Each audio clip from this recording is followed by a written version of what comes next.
Is it sane? Is it possible? Still I ask myself, are we in our game? It's not logical, but you contemplate, are we am I?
Here we go. We're going to do this again. This is how we're going to spend our Sunday night. Right here, Gripper Nation, watching the Toronto Maple Leafs like we always do. Why? Because we're crazy. We're sickos. Actually, I think there's a lot of people here who are the sickos, who are like, you know what? It's Sunday night. I've had a really nice weekend, and now I need a good old crash out to just wash it down like a chaser. Well, welcome to it. This might be, if last night's game is to be believed, the last game before a change. I mean, I don't know that it is. I'm just assuming that, like, when you get stomped by Nashville, and then you scratch Easton Cowan, which we got to talk about. What? Why aren't the Leafs playing Easton Cowan? Are they crazy? They might be. I feel like this could be it for somebody. Is it Mark Savard? Is it Craig Berube? Is it Brad Treliving?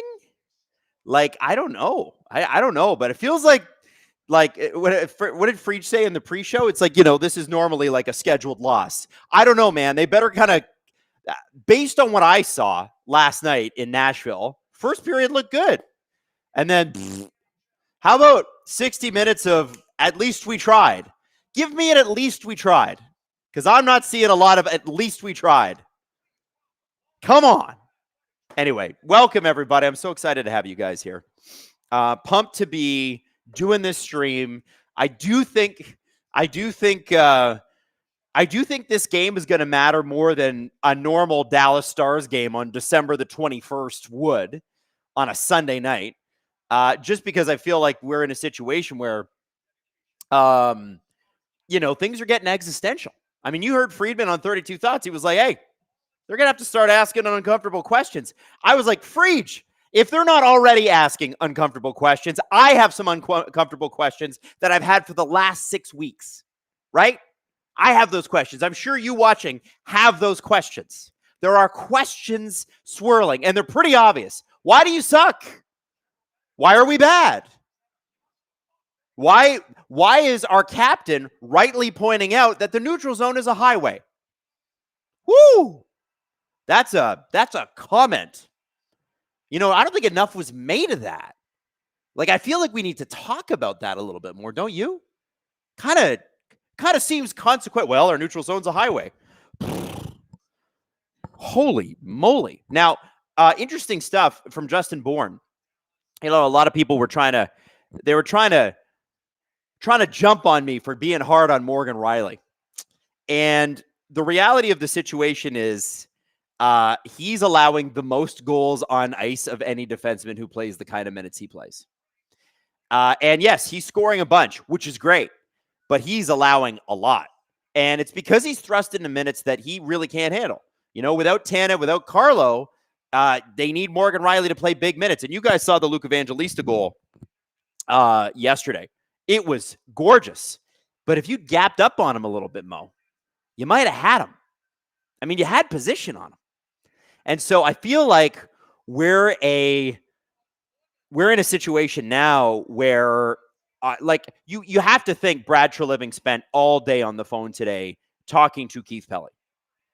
And if he didn't, then he must have spent last night talking to Keith Pelly. By the way, face-off underway. Game has started. What else could it be? What else did you do today? I'm sorry if you didn't get your Christmas shopping done. I think you're going to be late this year. You should have been prepared. Anyway, crazy to start this, but Easton Cowan, as I mentioned, is out. Let me get you the lines because I think it's really important. Nyes Matthews, Max Domi is back in the lineup. Matthias Michelli, who actually played a good game in Nashville, got an assist. He's back on the second line with Tavares and Nylander. So that's two playmakers. Well, I guess Nylander could be a shooter playmaker, right? Robertson, Waugh, McMahon, which is an interesting line because I don't understand that. Joshua, Waugh, and McMahon work. And they're responsible, and they score. Why are they not on the same line? They've been great. That's been the highlight line. But anyway, Dakota Joshua is now on with Scott Lawton and Steven Lorentz, who have been great. I don't know, man. Did we need that? Is that what we needed to do?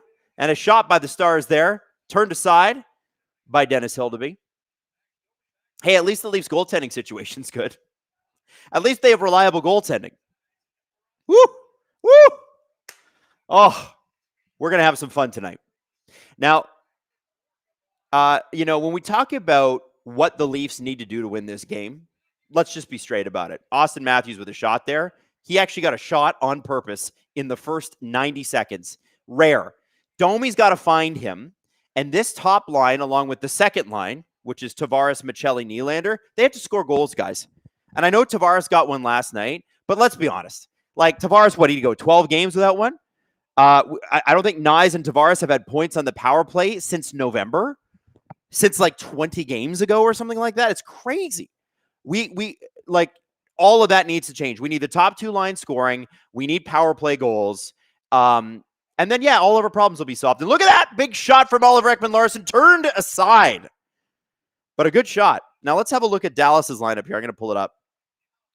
Yeah, it's just what can we say?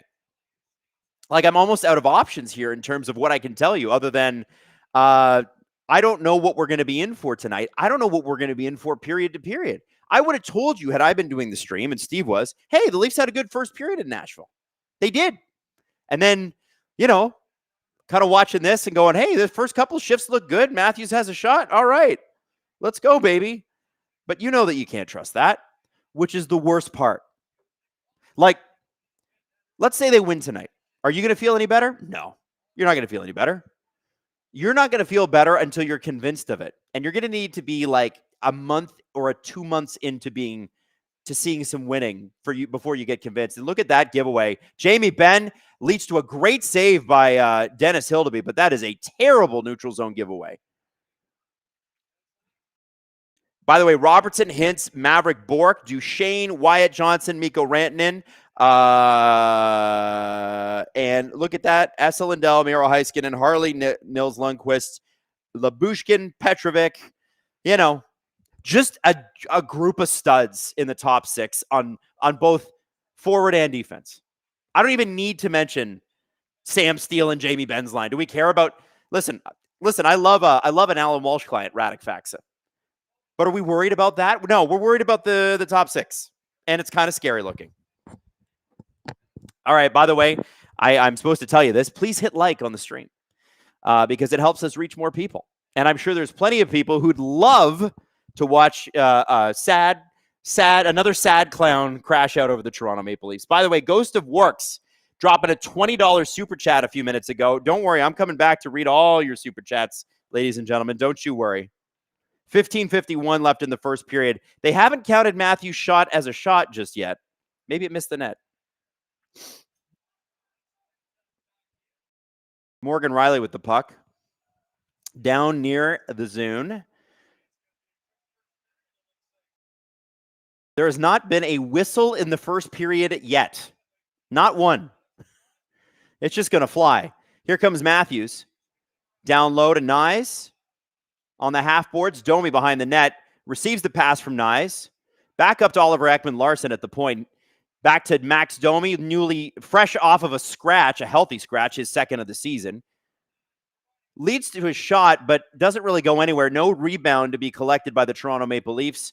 And the Dallas Stars are able to get it. And by the way, the Dallas Stars are wearing their new third jerseys, and I think they look awesome. I do wish they had a little gold in them like they did in the 90s, but if this is where the Dallas Stars are going with their design choices, hell yeah, baby. Hell yeah. Because, man, those glow-in-the-dark jerseys, but these jerseys, this is what I'm talking about. I love these. Like, I would buy one of these. Wyatt Johnson, somebody that you're going to have to watch out for because he scored a lot lately. 14:30 left in the first period. Still no whistle. Matthews line pinned in their own zone by the second line of the Dallas Stars. Oh, Rantanen just almost set up Johnson there. Just missed the net. Here comes Matthias Michelli bringing the puck out to center ice, dumping it in. Thomas Harley retrieves. Michelli does not use the body on him. It's a forecheck, Matthias. Forecheck.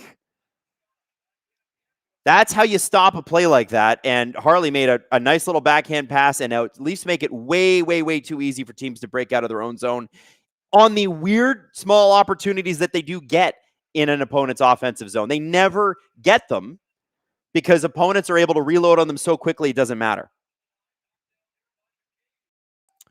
Nylander across the blue line, breaking in 1-on-4.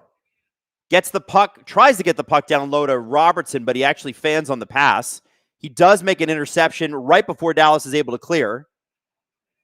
Philip Myers fires it off the boards to literally nobody. I'm not trying to be overly negative, but what the hell was that? What are we doing?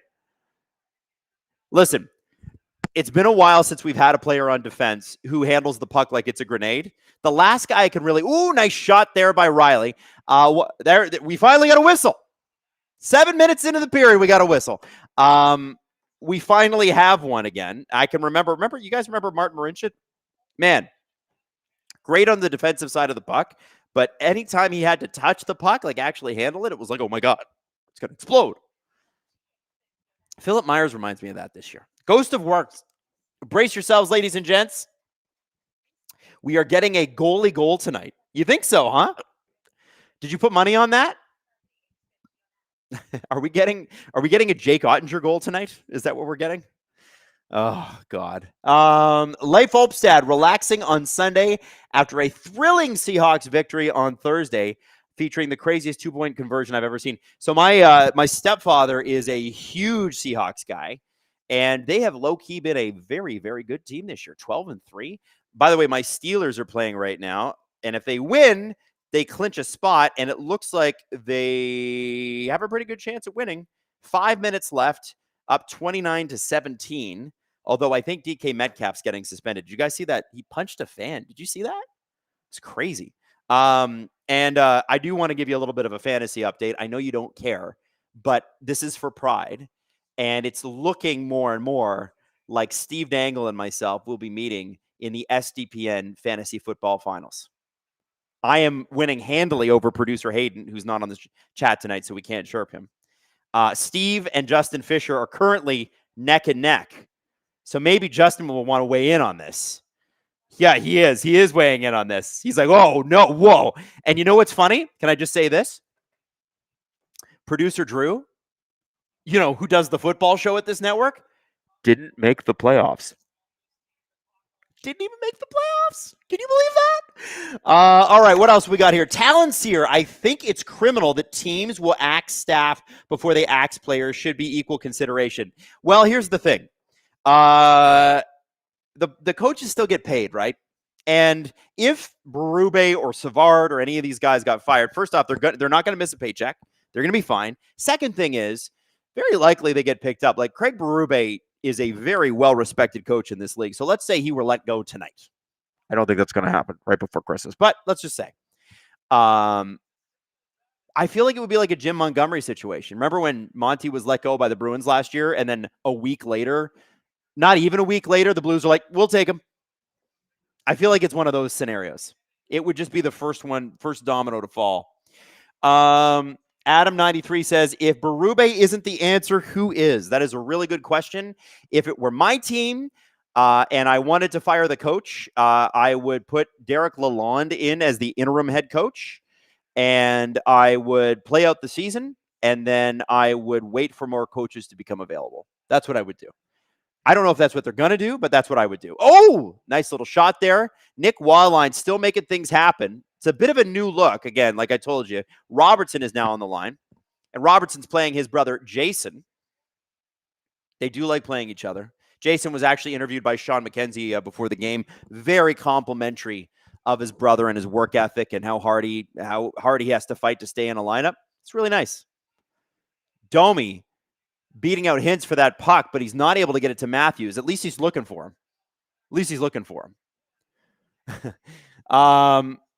Yeah, so if Berube isn't the answer, who is? That's what I would do. I know a lot of people are saying Pete DeBoer. The one thing I would just point you to is remember what happened when Pete was the coach of the Dallas Stars and they were in the third round and he absolutely torched his goalie to the media. Nice steal by Austin Matthews. In he comes and he's robbed by Jake Ottinger. A great play by Matthews, an even greater save by Jake Ottinger. Both Team America. You know what? They should probably fight about it. They should probably punch each other out right now. Because I think the only team with a Maple Leaf that I'm going to cheer for that wins this year, that wins some games at least, is the red one. Sad clown Adam. Okay. Still Brian 94 says, beat Stars, proceed to lose next 8 games, eat dirt. Still Brian, you sound like Steve Dangle's burner. I should send that comment to Steve. I think he would appreciate it. Oh no, did the Lions just score a touchdown? Damn it. I need the Steelers to win because I'm afraid they'll never win again. Dan Sort, Leafs have scored 2 and allowed 2 on the power play the entire month of December. Their penalty kill is unbelievable. Like, it really is great. That's why, again, I will hammer this till I'm blue in the face. There's talent on this team. John Tavares looks like he's really hurt. There's talent on this team, like I was saying. They're very strong up the center. Scott Lawton is a god and needs to be appreciated more and needs to be re-signed. He's not a guy I sell. If the Leafs are putting the for sale sign up, I'm not selling Scott Lawton. I'm extending Scott Lawton. He's a part of the solution, in my opinion. Ghost of Works. History does repeat itself. Matthews looked more and more like Kessel in post-game interviews. Berube is in a Randy Carlisle, and Riley burst out of his cocoon and morphed into Phaneuf. Well, that might be a little harsh, but I do think there is a lack of being on the same page. And I've got some tweets that Steve Dangle actually pulled up that we will we'll show you when we go to break here, because I know that they're gonna. Yeah, Tavares is leaving the ice. That friggin' sucks. Please don't be hurt. Please don't be hurt. Alex92 says maybe they can win if you smash the like button. You know, Alex, yeah, it can't hurt. It can't hurt. What if smashing the like button turns their season around? Have you guys considered that? Is my begging for your likes enough? Have I got you to click like on the video yet? I need it. Crimson says, when does Matthews' discussion start for coaches? I mean, I don't really care how many coaches Austin Matthews has. Leon Draisaitl, what did they say today? Leon Draisaitl's had 7. I don't care. Get him the right coach. Like, here's the thing.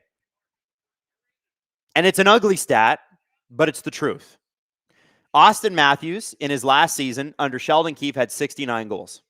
Last season, he had just over 30. And this season, he's not even a point a game.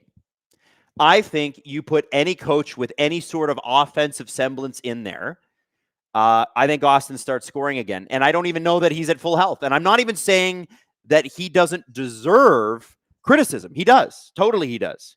But I'm not a subscriber of he's cooked. I am a subscriber of this coach, who is a good coach, and this team, who has talent, are a mismatch for each other. I will say that. And I've been saying that.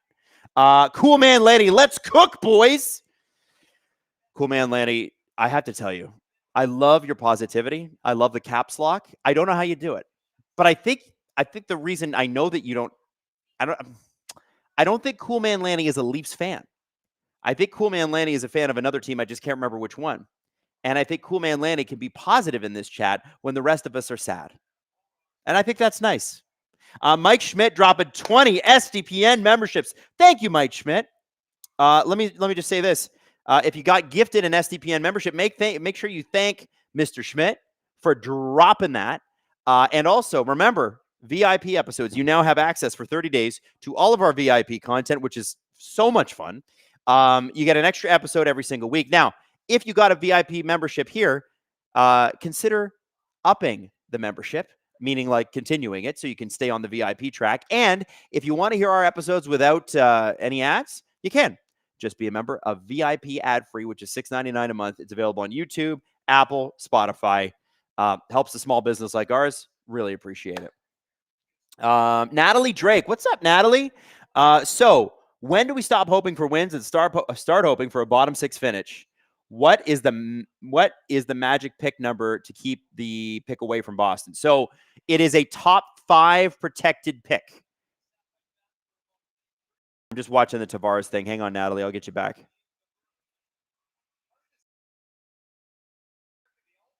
So it might be, hopefully it's just like a small thing. Yeah. The magic number is 5. And here's the problem. Even if you tank, like you look at the New York Islanders. New York Islanders went from, I think they had the 10th best odds of picking first overall, and they got it last year. Right? It is really it's a crapshoot. So yeah, I mean, you can totally tank out, but are you gonna out shitty the Preds? Well, I guess you could, the way they played last night. Like, let's have a look at the standings, right? Leafs at least look like they're skating tonight. Like, I will say that. I'm trying to be positive here. So Toronto is currently 25th in the entire NHL. And points percentage wise, yeah, they're even higher. Like, it's not like they're not bad enough to be that bad.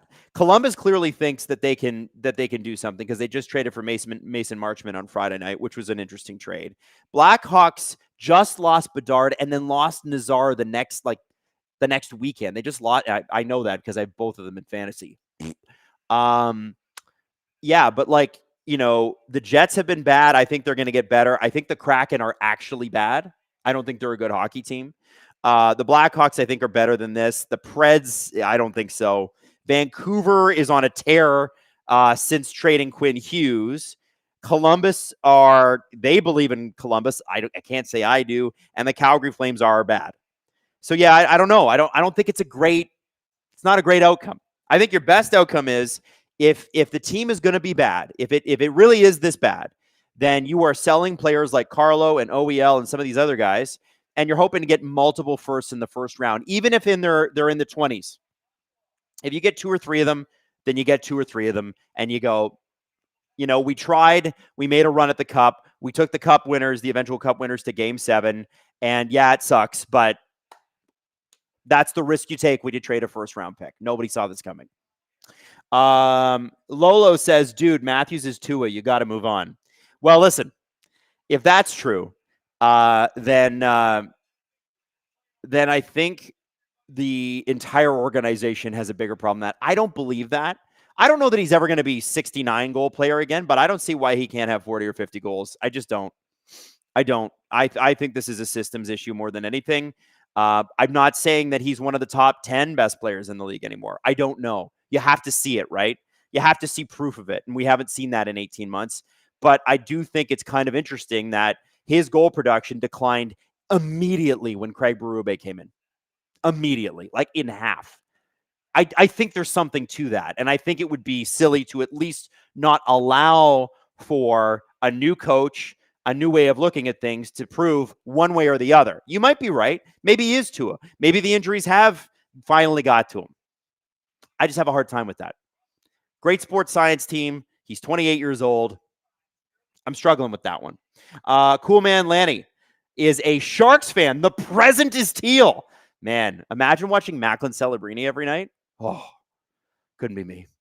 Wish it was me. Mike Schmidt says, I know the F1 season ended a while ago, but I wanted to thank you and Tim for an incredible F1 season. The interviews, the insights, and everything in between, you guys crushed it. Can't wait for the new F1 era. It's going to be a short winter in Formula One, by the way. This year in particular is very, very short. Schedule is a lot more compressed because of the new regulations. So Tim and I will be back post haste. It'll happen soon. So thank you, Mike. I appreciate that. And for anybody that checks out Nailing the Apex, it's a great show. Tim's a great guy, super knowledgeable, and it's fun. It's my second sport, right? Hockey will always be my first love, but it's a sport I've always paid attention to, and it's kind of neat to be able to have a podcast doing it. And it's been cool to see the podcast grow. Like it has grown a lot. And I know, motor racing isn't for everybody, but I do think it's a pretty neat show. So if you have checked it out, you'll love it. If you like F1. Natalie Drake, any chance Wickenheiser could get behind the Leafs bench or high up in the office? She kicks ass, childhood idol. Well, first off, you picked a good idol. And second, I don't think, I almost feel like with Haley Wickenheiser, I'm like, I feel like she's got better things to do. I mean, it's always possible, but I've never heard her name come up as somebody who wants to be a GM. I think she likes being an AGM because it does allow her a lot of flexibility and freedom to do other things. And remember, she's a doctor and is also does a million. She's like a polymath in hockey terms, like right up there with like Ken Dryden. You know what I mean? So just an extraordinarily impressive person. And sometimes it's like Masai Ujiri, people are like, is he going to get into basketball and run another team, or is he going to be an ambassador at the UN? Like, that's the level of impressive Haley Wickenheiser's at. So I don't know. Brandon Pregame says, the fact that it isn't 5-0 Stars right now shocks me. Well, the Leafs are playing with energy, which is good. And the fact is that, they play a good first period.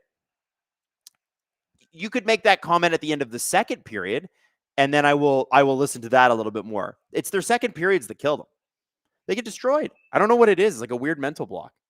And Katie Faye says, Sid just passed Mario. Congratulations, Sid. Congratulations. Yeah, baby. Did the Steelers? Okay, Steelers are 2 minutes away. Come on, Steelers. Oh, it's 1st and 10 on the Detroit zone. Oh, God. Come on, Steelers. Hang in there. Yeah. Still, Brian, Crosby just passed Mariel. Let's hear it for Sid. We just did that, but we can do it again. Sidney Crosby, friggin' legend. Unbelievable player. Unbelievable. Bobby McMahon, again, against Heiskanen.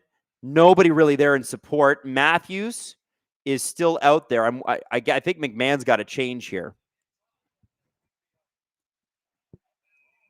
Oh, and the puck is over the glass. The Toronto Maple Leafs and their terrifying power play. Who's it terrifying for? Leafs fans. They're about to take the ice.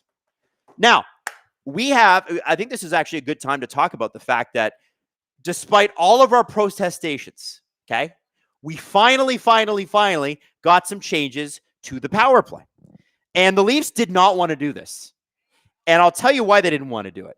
Because they've almost immediately gone back to what they had before. But this is the first power play unit as it's listed right now. Last night, we got some changes. They obviously didn't like them. So now they're back to Knies, Tavares, we think, if Tavares is going to be ready, and I don't know if he's on the ice yet. Knies, Tavares, Robertson, Riley, and Matthews on the point. Okay.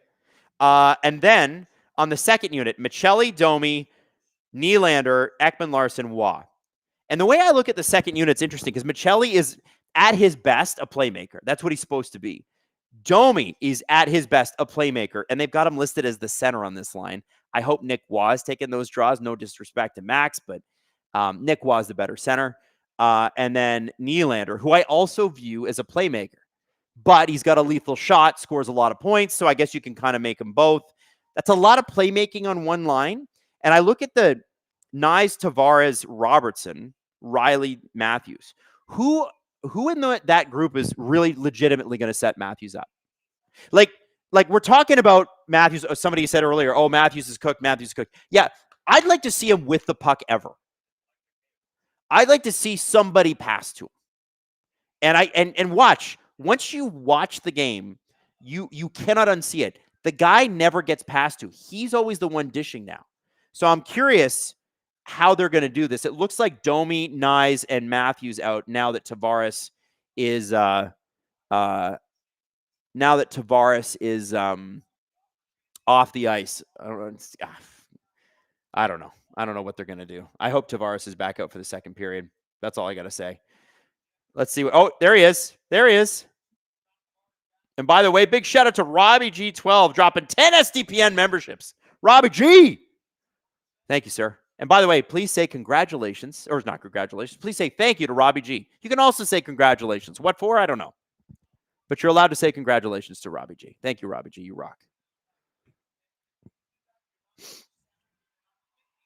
All right. Matthews wins the face-off draw. Domi gets it. Back to Riley. The puck is... So you notice how aggressive Dallas are being on this penalty kill. And you saw it last night with the Predators, too. They know that the Leafs have the worst penalty power play in the league, and they are going to be all over them. And every team is going to do this to the Leafs until the Leafs prove that they're better than this. 2 for 23 in December. 2 goals in December. Yuck. Why wouldn't you be aggressive? There's no threat. Robertson down behind the net. He's out there with Knies, Matthews, Domi, and Riley. Tavares would normally be in this spot, but, and you could tell that Tavares is not there because there's not somebody standing in front of the net like there should be. Knies is down. Look, nobody in front. Okay, Knies just skated out in front. Oh, nice little play there by Knies trying to get it to Robertson, but it kind of goes through his legs. Riley with a weird high shot that's blocked by the Dallas Stars. Robertson, down low to Domi, to Knies. Knies behind the net getting absolutely harassed by Lindell. Again, we're watching for how aggressive team penalty kills are against the Leafs. And, rightfully so. If I knew that I was playing the worst power play in the league, I'd be all over them. Robertson tries to feather one to Knies, and that's blocked in a really, really good play by the Dallas defense. Yeah, Sedin Magic 15, no one is afraid to take a penalty against the Leafs. It's true. I mean, no one ever has been except for their power play. But like the Leafs don't punish you physically at all when you take liberties with them, and they can't score on a power play. It's like the ultimate dream team to play against.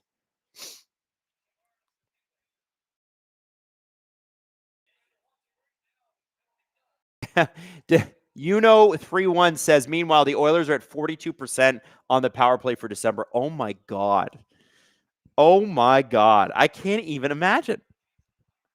Robertson scores. And that'd be Jason Robertson scores. And he just muscled his way past Jake McCabe. Just that is a goal scorer's goal right there. That's a I'm bigger than you, I'm better than you. I know your team is struggling, and I'm going to take advantage. That's basically the hockey equivalent of a stiff arm. Holy moly. Terrible. Okay, so he kind of gets McCabe's head, and then I think McCabe probably wanted a penalty there. Wow. Yeah, I mean, I will listen to McCabe saying that should have been a penalty, but I don't think in real life, in hockey, if it's going to be a good game and a physical game, that should be a penalty. You're Jake McCabe. You got to out-muscle the guy. So that would be, did I say Nick Robertson? It's Jason Robertson. Robert Bett says, Sens beating Boston 3-0. Well, good for the Sens. The Atlantic continues to be the most weird, strange division. Lorentz with a steal shot, missed the net. 1:17 left in the first period. This had been a really quick period. It's only 7:40. What?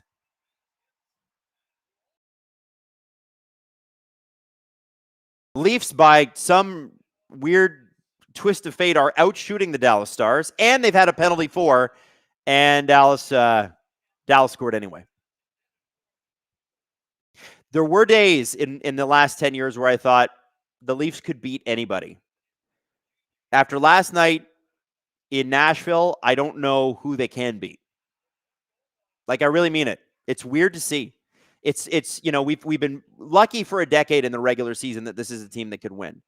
And you couldn't pay me to go back to watching their playoff performances. They were too heartbreaking. They were too sad. If this era is really and truly over, which I don't know that it totally is. I think it's a retool. I think it's retool time. Short retool. If this era is really and truly over, then I'm ready for it to be.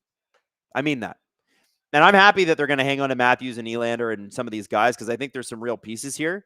Maybe they change out the coach and things change. I don't know. But I will tell you this. You couldn't pay me to go back to the core four era. I was done. Done. Couldn't pay me. It was nice. I did it. It was a decade. I'm done.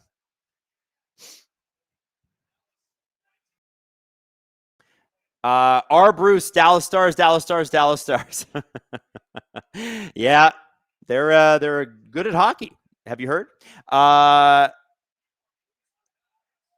Wevnesta refs letting them play tonight. I think so. Bakuru says Jason is the superior Robertson. Also, Ellie, I love you. Thank you for watching with me.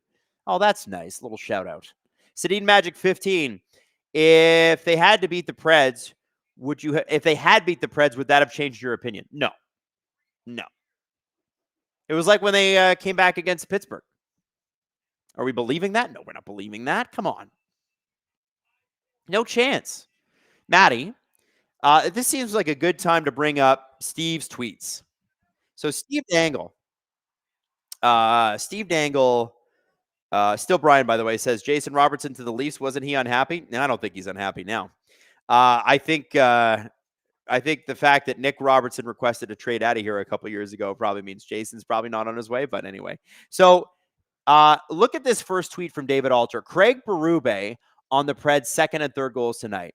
The late goal we gave up in the second period was avoidable. Was avoidable. Third goal is avoidable. How much are the mistakes a product of where the team is at mentally? Yeah, it is, said Craig. It's mental, for sure. We've got to get through it.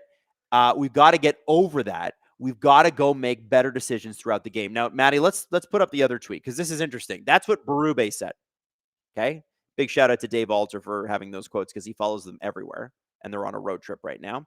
David Alter again. Austin Matthews. I think mentally we're fine. I thought, as shitty as it is losing, I thought the process was better. I thought we had good energy all night. And even though you're leaving the rink upset, not getting any points out of tonight's game, I think the process that we had throughout is something that we can take and move forward. Now, it's important to note that Austin said what he said before Craig said what he said. So they have no knowledge of each other and what they're saying. I think context is important with that. But what's clear is that the guys skating don't think it's a mentality issue, and the guy coaching does. And I don't think that Austin Matthews is going to give you anything right now that's quotable. Because no matter what he says, remember the too many passengers comment after they lost Game 7? Like, that was sort of, I didn't even really feel like that was a big deal. I agreed with him. The entire team were passengers. But people took that as, oh, Austin, you don't think you're a passenger? I think he was talking about himself there too. But you got to be really careful about your quotes because not only are they going to be heard, but they're going to be read. And how they're read often, is how most people receive them. And then people freak out and they read too much into it and whatever. The important thing to take away from this is I don't think Austin's trying to say anything that you can glob onto, but Craig did. And he has the last 3 games. Remember when he said, don't ask me, ask those guys? I like, and then said they're not playing inspired. Like, Craig Berube is saying stuff right now that is a carbon copy of what he was saying about the St. Louis Blues in February 2023, right before he got fired. Literal word for word stuff. And it's clear that the players and the coach, at least publicly, do not see eye to eye on what the problem is here. They don't. Ghost of Work said, didn't Robertson and OEL say it was mental also? Yes. Now remember, it doesn't matter what OEL and Robertson say, as much as it does Austin Matthews. That is true. What Robertson and OEL say, people are like, some people watching this team don't really know who those guys are. Couldn't pick them out of a lineup, right? Austin Matthews, everybody knows who Austin Matthews is. What he says matters like 10x what those guys say. And he's also the captain. So you got to play that into it as well. My point is this. I have felt, and I've told you guys this, and it kind of happened on the stream like last 2 weeks. Berube's lost them. Remember when he was yelling, one effing shot this period? Remember that? Against, I think it was the Penguins. That's when I think it became clear to me that he's lost them. He has lost them. Okay. And then now we got players and coaches saying different things. Matthews saying what he says is him just trying to say a lot of words and give you no meaning. OEL and Robertson are probably more likely to be honest. And frankly, that's refreshing. Berube is just going to leave it all out. Whatever he says after tonight's game, you can trust that it's the truth. You know why? He's got nothing to lose. He might not be their head coach on December 23rd, right? He might not be their coach at midnight tonight. We don't know. So Berube's got nothing to lose. In this scenario, Matthews knows he will be a Toronto Maple Leaf for a while. Berube doesn't. So Berube is just going to tell you, here's what I think. So I'm curious about, if you were to give Austin Matthews truth serum, what he would actually say. And what he actually thinks is paramount to where this team is going to go with or without Berube. Because we need him. The Leafs need him to score. The Leafs need the second line going to score. Because the depth guys are doing their job. The goalies, for the most part, are doing their job. It's those guys. What do you need? If I was the owner, if I was the president of the team, I go, Austin, what do you need? Why isn't the puck going in? It's too much. 18 months of this. What do we need? What do we need to do? I don't know. Now, Maddie, I'm sure we've got a clip to play, and then we're going to be back at the beginning of second intermission. What are we going to do? What are we talking about? What's the clip? Oh, this is good. All right. So, I just talked to you about a coaching staff thing. How perfect is this? We're going to a clip about what to do on the power play. And you guys saw it in the first period. Clearly, it isn't fixed yet. Here's what we said on the SDP on Friday. Do you think that there's any chance the Leafs go, all right, half measure this? We flip out Savard for whoever the fuck, and we keep going with the Berube team? Because what I am seeing, and I think Steve mentioned this on the LFR, I'm seeing a team that is telegraphing to management every night, we don't want to play for this guy. And I'm not talking about Savard, I'm talking about Berube.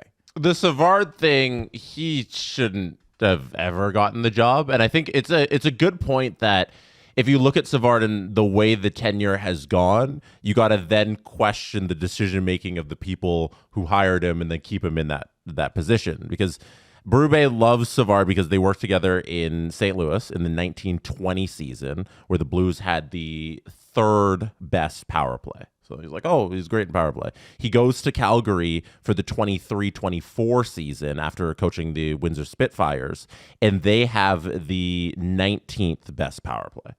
Not good. Not good. Comes to Toronto. It's a mess. At the beginning of the year last year, they pick up. They're in and around where they should be last year by the end of it. And then this year, it's a disaster. But you look at Marc Savard and what he's done, like, he should have never been in this position other than, like, Berube really liked him from 5 years previous. And the game's changing so fast. What he's asking these players to do clearly isn't working in this world's NHL that might have worked in 5 years ago's NHL with the 1920 Blues. And That was pre-COVID. it's another Yeah, that season was ended by COVID and then the bubble and all that, yeah. it's another disappointment of the Leafs where, like, again, you're a multi-billion-dollar team. The one place where you are completely unhindered is you can spend as much money as you want on as much staff, scouting, coaching, executives, anything. And who do you hire? The coach's friends. Yeah. You're just you're an NPC of a team. So Any team who doesn't really understand what they're doing is going to be like, yeah, I'm just going to hire my friends. Like, so you're just, listen, I want special results for special money. And MLSE ownership is getting ripped the fuck off. And I mean, I know fans are sick of getting ripped off, and it'd be nice if ownership was too, but they just got more to blow, I guess. So just back Let's on get back to the thing though. on the there's clearly a disconnect between the players, the front office in Brad Treliving, and Berube, and then Berube's staff. He thinks Savard's the guy for this. They want the players to play a certain way, and it's on the power play in particular, and it's clearly not working. And then as for the game as a whole, he's asking the players to play this really dump and chase, attack the puck kind of style of hockey that they're not capable of playing because they're not those types of players. But Brad Treliving hasn't brought in players that can play the Berube style of hockey. And that's where that whole disconnect is going in this organization, why they're losing so much. So it's a matter of, where do you want to chop this thing at the knees to fix it? Do you want to fix it by bringing in a new coach to try and get these collection of players to play a different way? Or do you say to the GM, you need to build a better roster that's going to play more in this style? Because I don't think, I look at the roster on paper, I've said it a couple times, I don't think the talent's there to win the way they're trying to win. No, I think you're right. I think Brad it's a mismatch in Treliving style. Yeah, he didn't build a good team to win in this way. It's an ugly D. That's, the injuries are a thing. You got to take that into consideration. Yeah, but like, even that, the forward group is so, it's so uninspiring. You know, there aren't the pieces there where I think this team can contend for a Stanley Cup. No chance. But those were their goals coming into the season. I mean, they should. So they have enough. They do have enough to be in the playoffs. They have enough talent. I don't think they're playing the right style. I don't know if they do. They have enough. I think they do have They have enough. I disagree with you fully on that, Jesse. I appreciate where you're coming from. Yeah, But this contend? No. team is better. I will say it. until I'm blue in the face. This team is better than what they've shown. Like I told you, I think it's a relationship that's gone sour after 18 months. I don't think there's a fit between players and coach. I look at what it takes to win in this league and the way you got to play, and I don't know if the talent exists on the roster. If any coach would be able to get this collection of players into that with all of the injuries that they've dealt with for this season, if this team would be anywhere other than a 6 through 11 team. That's where I'm not looking at like, oh, they're either in the playoffs or not. It's that range of teams. I don't think the collection of the roster on paper and with everything they've gone through is anything more than that little range of flirting on the playoff line. Well, especially if your best player isn't scoring 70 goals anymore. Yeah, not even 50. Dude, that's what 50. I'm saying. Like, I don't know how you look at this roster and think, oh, if they were playing up to their abilities, they're a division winner. It's not there. No, not division. No. I mean, I think they could win this division. I mean, Tampa was the division leader a week ago, and they've lost 7 of 9. Right? Like it's and the injury bug has bit them too. Like I do think the division's wide open. I don't think it's a good division. Yeah. You're not going to win the Colorado-Dallas division. But they don't have one player I look at. I'm like, that's the superstar all-star, because Austin isn't that anymore. And then the rest of like Willie's not trying on 3/4 of the ice, and JT's been cold for so long. Nyes is young and isn't playing like the bulldog he should be. What am I pointing at that's good? The fourth liner center? Yeah. I know. Like, oh man, Lawton's really good. That doesn't win you. What does that win you? Doesn't win you Your anything. fourth line center is your best player? It wins someone else the cup is what it does when you trade him. Yeah. And like, oh my God, imagine what you could get for Scott Lawton. You can get like a first in Gurbenkin. Right. So like You can double retain on him. Someone's gonna get Scott Lawton for less than league min. 500 750 grand. Like- Something like that. And so I think long and short of that, I think everybody's responsible for everything that's gone wrong here. It's Brad Living not building a good roster. The players aren't good enough. Berube doesn't know how to coach these players, and Mark Savard sucks at his job. Can I show you how deep the rot goes? By the way, like, because I'm operating like the Berube and his staff are gone. I doubt Lalonde goes just because he's I don't know. so new. I don't know. But like I'm operating under the assumption Berube and his staff are gone. So, okay, you got to go into the market, but people might not necessarily want to sign with you right now or Okay, so you promote guys from the Marlies. How many teams in the AHL have a worse power play percentage than the Marlies? Probably nobody. The answer is 6. Oh, okay. So it's not quite as bad as you thought. How many teams have fewer power play goals in the AHL than the Marlies? I have no idea. 2. They have 11. Well, I don't think the Marlies are going to come up and fix the power play, though. That's not what I expect. No. I'm not saying Marlies players. I'm like, Oh, you mean coaching staff? Yeah, no. I think that, but you know, when we talk about what Berube and Tree, who seem to be on the same page in terms of what they want out of the team, I think it's pretty clear that it's not going to work with either of them. They don't connect on the players that they want. They don't? Like I think it's very clear with what Berube is doing with Michelli, in Yes. that is Brad Living's one of the bigger signings this offseason. It's like, shame on us for thinking Trades? that was a big paid I'm an sorry, asset. Trades. We have no assets. Why? Yeah. But have You Ross paid play an for free. honest to God asset for Matthias Michelli. That's one of his biggest offseason acquisitions, and Berube hates that player and doesn't think he should be out there and won't play him.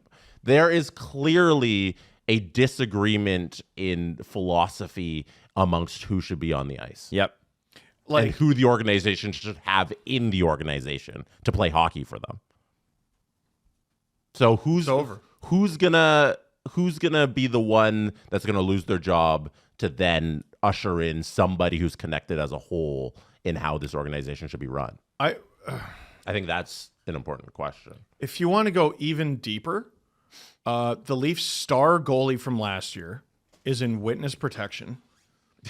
The best player in the franchise's history scored 69 goals. This is the order of events. He scored 69 goals.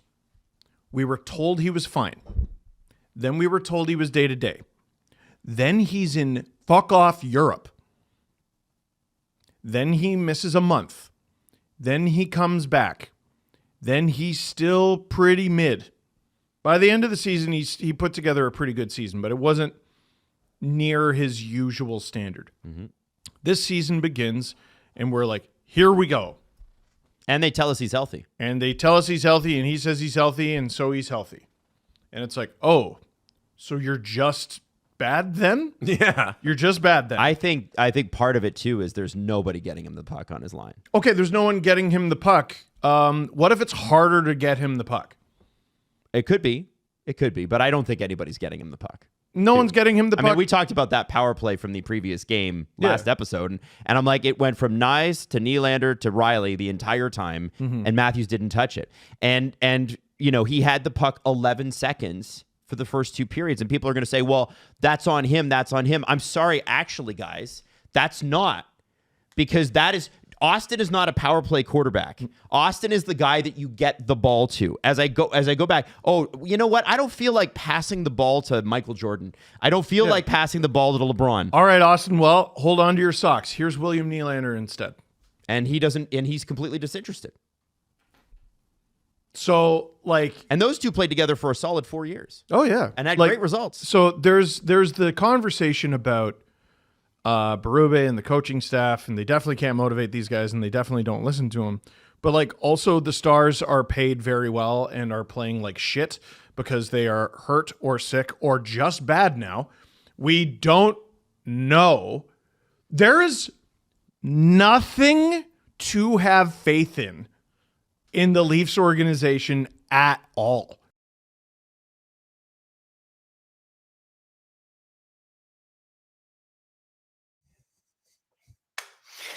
Well, here we go.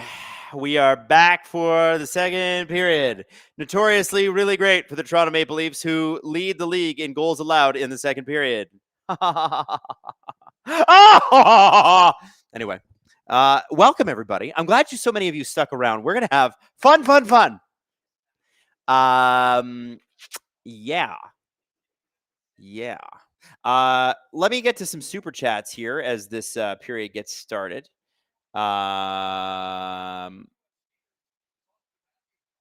Chris Bennett says, if the process is good, and he's talking about the Austin Matthews comments after the Dallas Stars game. If the process was good, the team wouldn't look like this. Matthews has a very hard time with criticism. I'm tired of the we nonsense. Good leaders take accountability. I think he means we in that sense. Maybe could use a little more PR training. Listen, I'm going to be honest with you. With the Leafs playing the way that they are, I don't think there's anything he could say that would make you happy. Like whatever he's going to say, you're going to criticize it. And by the way, you're right to do so. I'm not trying to shame you or something like that. All I'm saying is what's he going to say? They look like crap. But if he comes out and goes, we look like crap, then you're going to be like, well, it starts with you, which it does. But I think when you're losing, there's no good quote. Is that fair? But yeah, I agree with you too. The process sucks. It sucks. Lichta, all the stats guys said the Leafs' success last year was unsustainable and unrepeatable, and they were right again. Randy Carlyle 2.0, leaning on goaltending to cover up, getting outshot is not a system. I don't want you to underestimate too. I mean, that might be true. I don't want you to underestimate the change of what Lane Lambert's defensive system and what Derek Lalonde's defensive system has been. I don't think that's been a good change. And Lane is having a hard time being a head coach in Seattle. That team does not look good either, but at least the Leafs could break out of their own zone last year. Not seeing that a lot this year.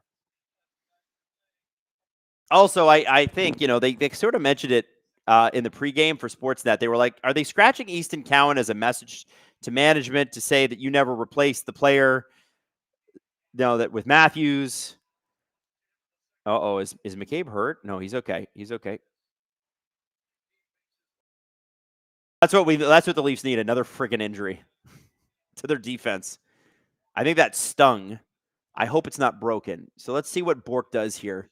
Just kind of wheels back and then fires it. Ooh, right off the front of the skate too, right in the lacy, the lace area. Lacy. It's not lacy. It's in the laces where there's no protection. That stings. Looks like he's okay. He's a tough customer. So, yeah, I don't know. I think Lane, the thing about last year's team is that, as much as they did get outshot, their defensive metrics were actually pretty good in a lot of ways. And so I think the Lalonde system isn't very good. It wasn't very good in Detroit. It's not very good here. It was good in Tampa, but they had McDonough and Sergachev and Hedman at their peak. And he was the assistant captain or assistant coach when Tampa were winning all those cups. So, yeah, I don't know. I think it's a confluence of things, but I don't disagree. And part of the issue that the Leafs have is that they spend all of their time in the defensive zone. Like low event hockey, they're playing all events in the hockey game in their own zone. So you're going to lose. You're going to lose. And in that respect, I agree. And Michelli is going to the box for a trip on Mikko Rantanen, who all of a sudden is light on his feet. That's a bad call. Flat out. It's just a bad call. That's like a stupid bad call. Listen, Michelli gets slashed, and then he pushes Rantanen, and then Rantanen falls. What a terrible call that is. What is that? That's a horrific call by the refs. Bad friggin' call. Wow. Still Brian says, it's simple. Matthews is a first-line sniper. He needs 2 first-line playmakers, and he's not getting them, and Easton should be developed better. Kids got it. I agree. I don't know why Easton Cowan's sitting tonight. Anyway, they were saying is sitting Easton Cowan a message to Brad Treliving about how he never replaced Mitch Marner this offseason when he should have. I don't know. I don't think that's what it is. That's what Kipper suggested that maybe that's what's going on here. If it is, then that's a really dumb thing to do. You're shooting yourself in the foot. Leafs came perilously close to a puck over glass penalty there, but Troy Stetcher's puck does hit the glass on the way out. And a big shout out to Daddy Wes Richard, dropping 20 SDPN memberships. Remember, if you're a member of SDPN, you get VIP benefits, like our VIP episode, which is paywalled and is also a lot of fun. Comes out every Friday morning, including on our holidays. So you can expect one this week and next. And also really cool, if you upgrade for an extra $2 a month, you can get STP VIP ad-free, meaning you get all of the Steve Dangle podcast episodes completely ad-free. If that's what you want, if that's your bag, check it out. Available on Spotify, available on Apple, available on YouTube. However you watch or listen. Oh my God, Dallas is trying to claim that, man, Mikko Rantanen all of a sudden forgot how to skate because he's just falling all over the ice. Big save by Dennis Hildeby. I don't blame Mikko Rantanen for trying to draw more penalties, but dude, come on. You got super lucky with that call. Ghost of Orcs, do you think Marner and Matthews will reunite somewhere down the end of their careers? I think maybe, like Correa and Solani did. Why not? But I do think maybe it was time for both of them to move on to see what they could do without each other. Steve Anning, what do you think about the Red Wings and the Habs and the Atlantic standings in general? Well, I'm thrilled for Wings fans because it's been a long, slow trudge.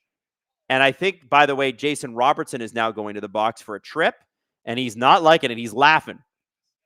And he's saying, hey, you fell too easily, Morgan. Let's see what happened here. So Riley, listen, it's not a penalty for tripping. It's a penalty for holding. It's a weak call, but he did have his hands up in Riley's, his stick up in Riley's hands. Steve, by the way, to answer your question, great for Red Wings fans. Habs have been up and down, but I think that Deneau trade is going to work out famously for them. Whatever LA was doing with Philip Deneau, they weren't using him properly. And I think having him in the Montreal system, they have a lot of veteran injuries. I think the only thing Montreal needs, they probably need a true scoring second liner. Phil Deneau to me is an elite shutdown defenseman. So he's going to limit a lot of the goals for them. And they need a goalie. Like Jacob Fowler had a great game last night, but they're going to need more than a kid. Oh no, here we go. 4-on-4. Leafs on the power play, which is usually bad news. Dallas Netminder says, hey, Adam, I've been watching SDPN, and Steve Dangle says it was 14, but I'm a big Stars fan. LOL. What do you think about Kadri to the Stars? Oh, man. Is that rumored, by the way? Because if that happens, oh my God, Colorado versus Dallas in the playoffs this spring is going to be delicious. I hope it happens because I think I'd actually get to do that series. Like, I think I'd get to do the live streams for that. That would be super sexy, and I would be into it. Hot and sexy. Razor Flash says, Wings fan here checking in on the Blue Sabres. LOL. Much love to y'all. Never understood the Lalonde hiring. Now that Seider is free from him, he's insane. Yeah, you know, it's kind of crazy, and it is underrated. Look at, you know, those player cards that they don't tell you the whole story, but we kind of make fun of them, but they are everywhere. Moritz Seider's player cards under Derek Lalonde versus not under Derek Lalonde are insane. They're insane. Like, he's a totally different player. Yeah, and we all knew Moritz Seider was good. We knew he was great even. But I am not a fan of the Lalonde system. Nice. From Tavares over to Michelli, and it's the side of the net. But it was a nice play. Nice. Back to Tavares. To Nylander. Doesn't shoot, then shoots. If Nylander was going to shoot there, you shoot right away. You don't shoot when Jake Ottinger has position on you, but that's just me. Jimmy61 says, Matthews' takeaways per 82 games has cratered from 82 the first 6 seasons of his career to 35 the last 2 seasons. Dude isn't doing enough. That's rough. That's rough. That's rough. Guys, I got to tell you this. If Kadri ends up on the Dallas Stars, I hope it's after all of the games against the Leafs, because holy moly, that would be a great fit. Man, Drew would be sad. Drew would be sad. Because you know Dallas and Colorado would meet eventually. It probably wouldn't be first round, but probably going to be second round. Matthews now looks like he's stung.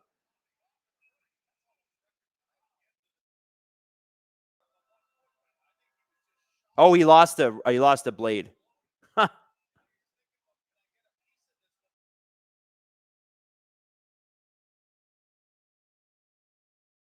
Oh, he's got no blade, and then Nyes tries to help him out a little bit. Ace House says, just popped in. How are we playing? Actually, not bad. We're losing. Not bad. I wouldn't say this has been bad. Would you guys say this has been bad? It's not been bad. Leafs are out chancing them. They're playing with some energy. They just can't friggin' score. Yeah.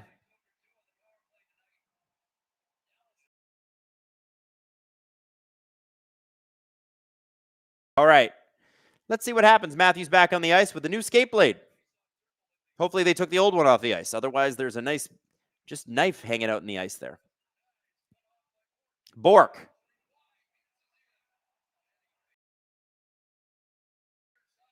Leafs pinned in their own zone. This is not the first time this has happened tonight with the top line. McCabe and Bork getting into it at the front of the net. Mike says, where is the narrative that JT struggles with speed? He's 65th percentile. Matthews is below 50. I don't think John Tavares being in 65th percentile and Matthews being 50, like Austin Matthews' game has never been speed. That's why I think if he is hurt or if he is just slower, he could change his game. But Austin Matthews' game was unbelievable shot and ability to get open. No one's passing to him, and the shot isn't there. He never takes it. I don't care how fast Matthews is. It doesn't matter. Do you think Ovechkin's fast? Who cares? We all know how he scores. Matthews used to score similarly. Doesn't happen. James Stemler dropping 5 SDPN memberships. Let's go, James. Remember, everybody, thank the person that gifted you an SDPN membership for the holidays. And while you're ignoring your in-laws, feel free to check out any of our VIP episodes, because if you've been given a VIP membership, you can check out all of our VIP episodes. You can binge them all and go, you know what? I think I'm going to renew. I think I'm going to become an SDPN subscriber. That would be lovely. We would love that. 13:30 left to go in the second period. Benoit falls, and now we've got a 3-on-2. That really sucks. Rantanen at the blue line. Shot. Saved by Dennis Hildeby. Great setup by Rantanen. Good save by Hildeby. There was a big, fat, juicy rebound, and no Dallas Star there to get it by the grace of God. David Owens, okay, time for gummies. Make this enjoyable. Honestly, David's got a point. It might be weed gummies o'clock.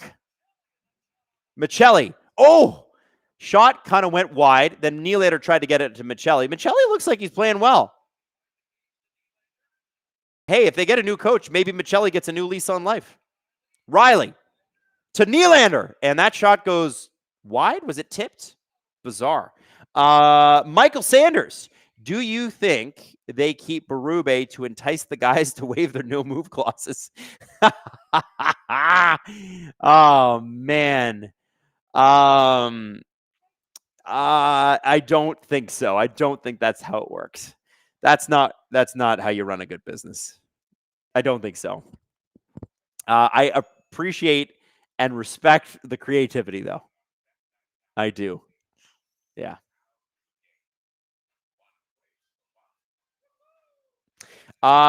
Jay Cheesy. Adam, why doesn't anyone talk about Pacioretty? He was so good when he was healthy. Well, I know that he's coaching like a minor league team in Michigan right now. I don't know.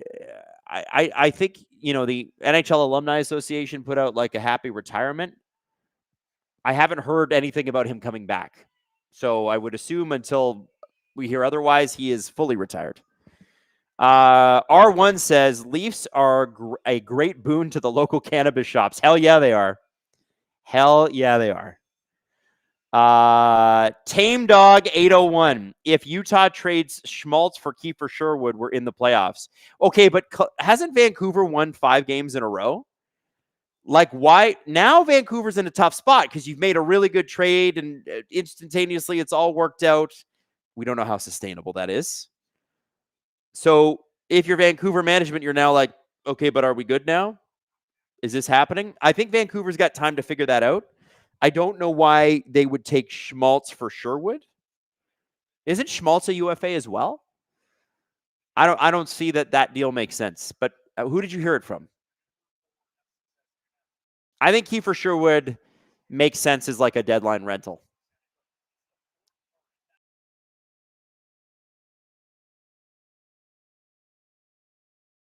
Yeah. I don't know. Schmaltz for sure would be weird for me.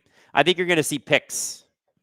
And Greg says Van needs to commit to the rebuild. I agree.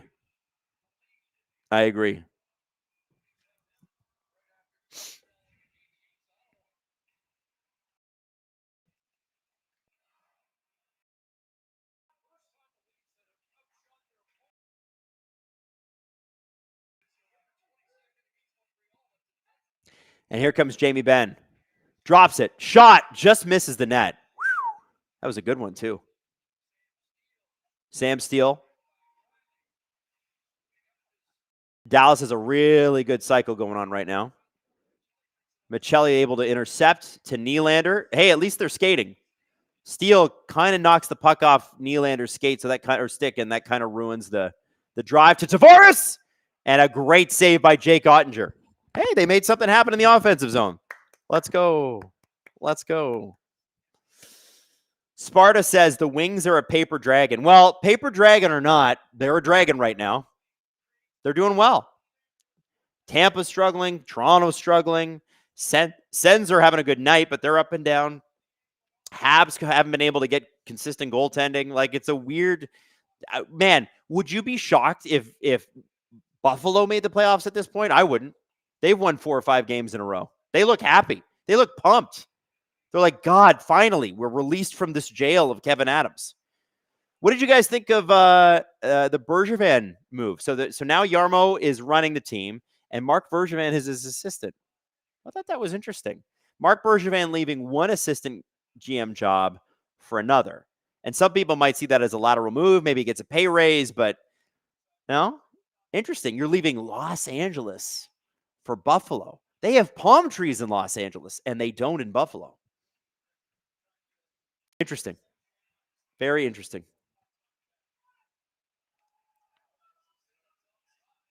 Rupe Hintz is somehow onside there. I'm not sure how. Leafs out shooting Dallas, by the way, 12-6, now 12-7, and they're being outscored. That's just a good, hard-working goal. Wow.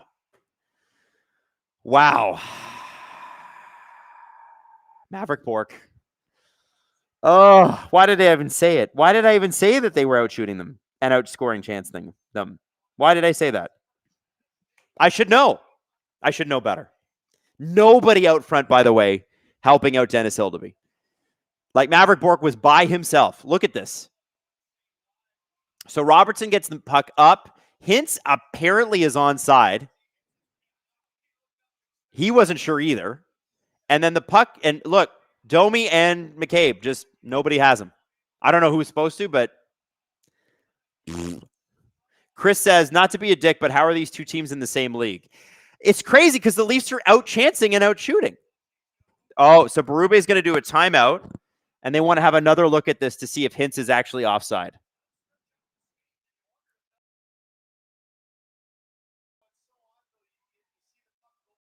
I mean, this is, I understand why Berube called the timeout here. This kind of is the game, right? This is a big, big part of this game. I like he has to do that. But I'm wondering why the Leafs video staff are taking so long. Mark Savard is obviously talking to them right now. We'll see what he says. Kind of watching this and seeing it. They're not showing a replay of it, which is driving me a little crazy. So I can't, on the Leafs broadcast at least. If I had the Dallas broadcast, maybe they would, but they have not shown a single damn replay of this, and I don't know why.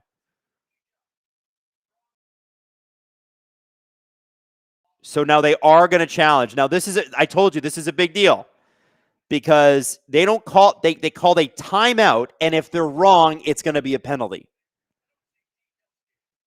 That's very risky. So let's see. Oh, finally they're showing a replay. I don't know. I don't know. I actually don't even know. That's really close. And it wasn't slow enough for me to actually look. Whatever this is, it's going to be like this. Slow it down. Stop. Oh, I don't know. Because listen, the call on the ice is goal. So it's got to be irrefutable evidence that it's not a goal. That's going to be tough. I don't know I don't even know if they should have taken that risk. Even if it isn't an offside, the Leafs would then go down shorthanded. And I get it. Grant you, their shorthanded situations are good. They're actually good at killing penalties. I think that's a goal. I think Hintz is okay.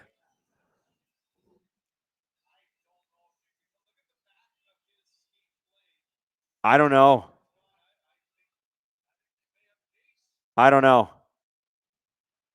Here we go. Oh, it was offside. No goal. Oh, woo! Damn, that was close, baby. Maddie's saying she thought he was offside. I did too, but the thing is, it's got to be irrefutable evidence, right? It's got to be like, has to be. Boy, I'm glad they did it. I don't know that it's a risk I would have taken, but I'm glad they did it. They know better than me.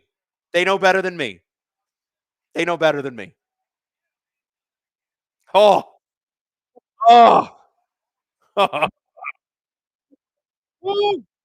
Oh my God. Yeah, that was crazy. Now, let's go see if the Leafs can turn this into some momentum. We haven't seen this fourth line very much, but they've been very, very useful. And at least they don't have to go out and be penalty killers right now. Lawton, Lorentz, and Dakota Joshua, for some reason, because of Matthias Michelli being in the lineup and Max Domi being in the lineup, Dakota Joshua, who's played really well, has had to move down to the fourth line. I don't know why. Like, the third line has looked really good together. I hate when coaches do this. Like, stick with what works. And Easton Cowan sitting tonight is bizarre, guys. It's bizarre. Justin Trey 26 says, if tonight isn't the night changes are made, then when? Man, I'm surprised they didn't make a change after Washington. That was a 4-0 drubbing. Oh my God, there was almost a goal there, and that would have counted, and it was Rupe Hintz. But Dennis Hildeby made the save. Icing.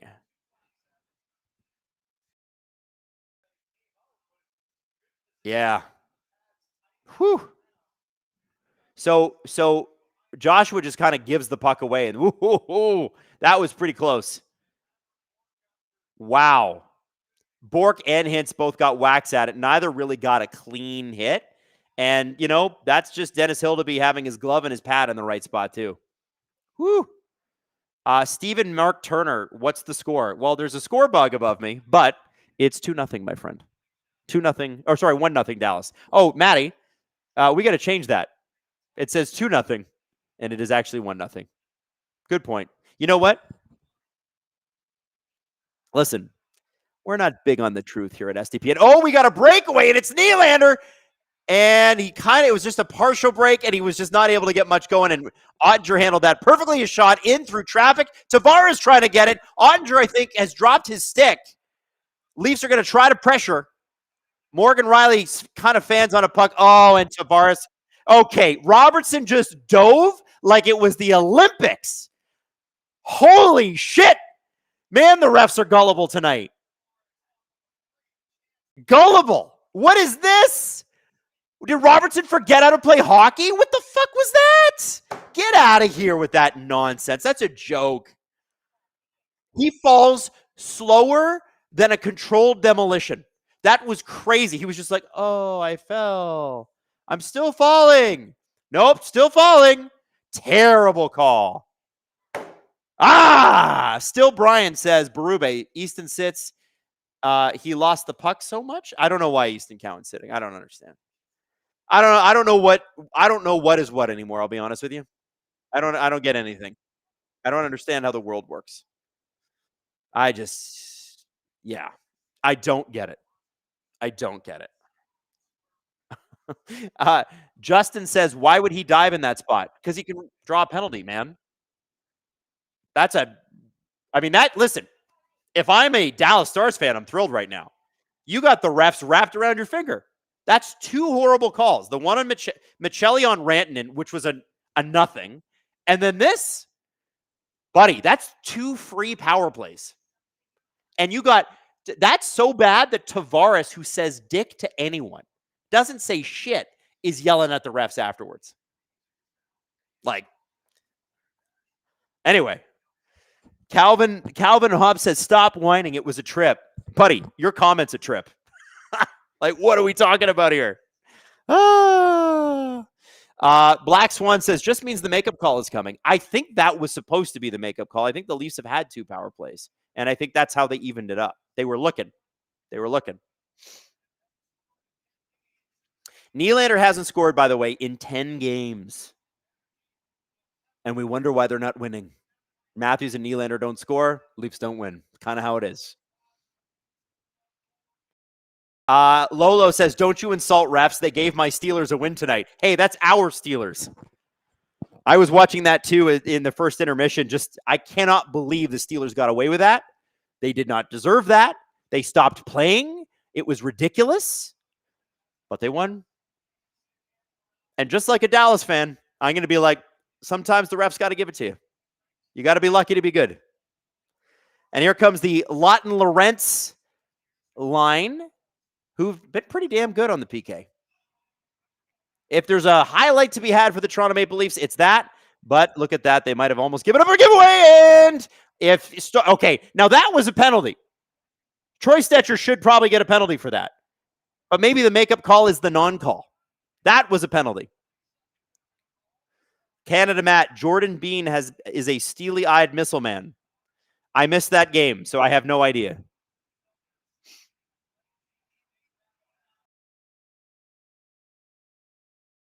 And the Dallas Stars fan chanting, ref, you suck. I don't blame him for that, but it's a little rich. I'm not going to lie. I think Stetcher should have gone, and I agree with him. But, the refs were like, hey, sorry about the first 2, so we're not going to call Stetcher on that one. Should have been a call. Also, Stetcher's like 100 pounds less heavy than Rantanen.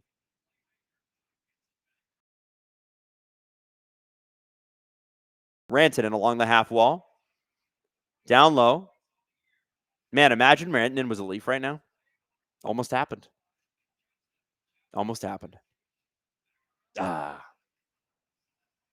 40 seconds to go on this.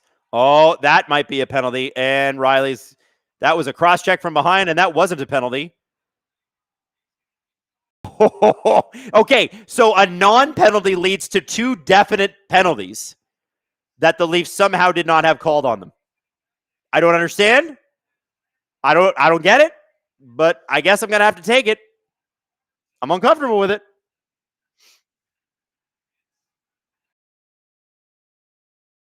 Ten seconds to go on this penalty.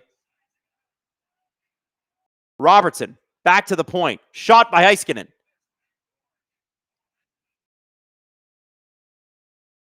Robertson already scored a goal tonight, and it was a great goal. Just out-muscled. And out comes John Tavares. Big shout-out to Natalie Ye, dropping 10 SDPN memberships. Shout out, Natalie. I don't know if you guys know this, but Natalie Ye is married to me. That's my Natalie. And she has had a very hard time watching the Leafs lately. In fact, she's not watching a lot of them. She's not even on these streams. It's too depressing. It was surprising to see her name in there, to be honest with you. So shout out, Natalie. If you got a free SDPN membership tonight from Natalie, make sure you drop a thank you. 6:59 left in the second period. What a goofy stream of events. Tavares gets a penalty that really shouldn't be. And then Stetcher and Riley both commit obvious infractions, and the refs are like, no, it's fine. Weird. Jamie Benn. McCabe on it. Myers to Michelli. Up to McMahon. McMahon pokes the puck past. And Dallas gets it in. The Shadier Twin says, pro tip, if you, like me, are depressed about the Leafs, I just spent the last 3 hours rewatching the 2010 Olympic gold medal game instead of this. That's a good call. And you know what's great about this, if you're a Leaf fan? The Olympics are coming up, and you get to cheer for all the great players you wish played for the blue Maple Leaf, but they're going to be wearing red Maple Leafs.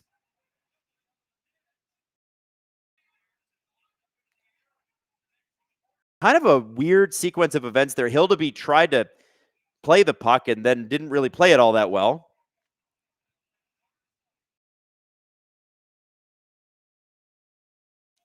McMahon along the board tried to one-hand it up, didn't go anywhere. Leafs and Stars fighting. Faxa just digging with Stetcher. And the puck squirts free. Blackwell. Oh, Lyubushkin. Oh, Lyubushkin's got to get it. That was a definite breakaway, and Lyubushkin is for sure going to the box for that. But I got to give Lyubushkin credit. That was the right play. If a guy's going to beat you like that and it's going to be a clear-cut breakaway, just take the penalty. Dallas is in a good enough position where you kind of feel like, it's just the Leafs power play. It's last in the league. Sure. Oh, man, I can't believe Riley didn't get a call on that. That's crazy. He should have been called. Lyubushkin is not afraid, and nor should he be, of the Leafs power play, so he takes a penalty. And the Stars, you watch them. They're going to be all over the Leafs. They're going to be down their neck like a BMW driver rides your ass on the highway. They're going to be all over the Leafs on this one. We'll see if the Leafs can do something. I'm not holding my breath, but I'm crossing my fingers. 10 of 20. As a Flyers fan, I'm hoping for the Leafs win purely for you and the SDPN's team's mental health. I hope you guys have the happy holidays and a happy new year. Well, thank you very much. You know, City of Brotherly Love, bringing the love to the chat. I appreciate that. I do have to tell you, though, the Leafs are so bad this year that one win will not save our mental health.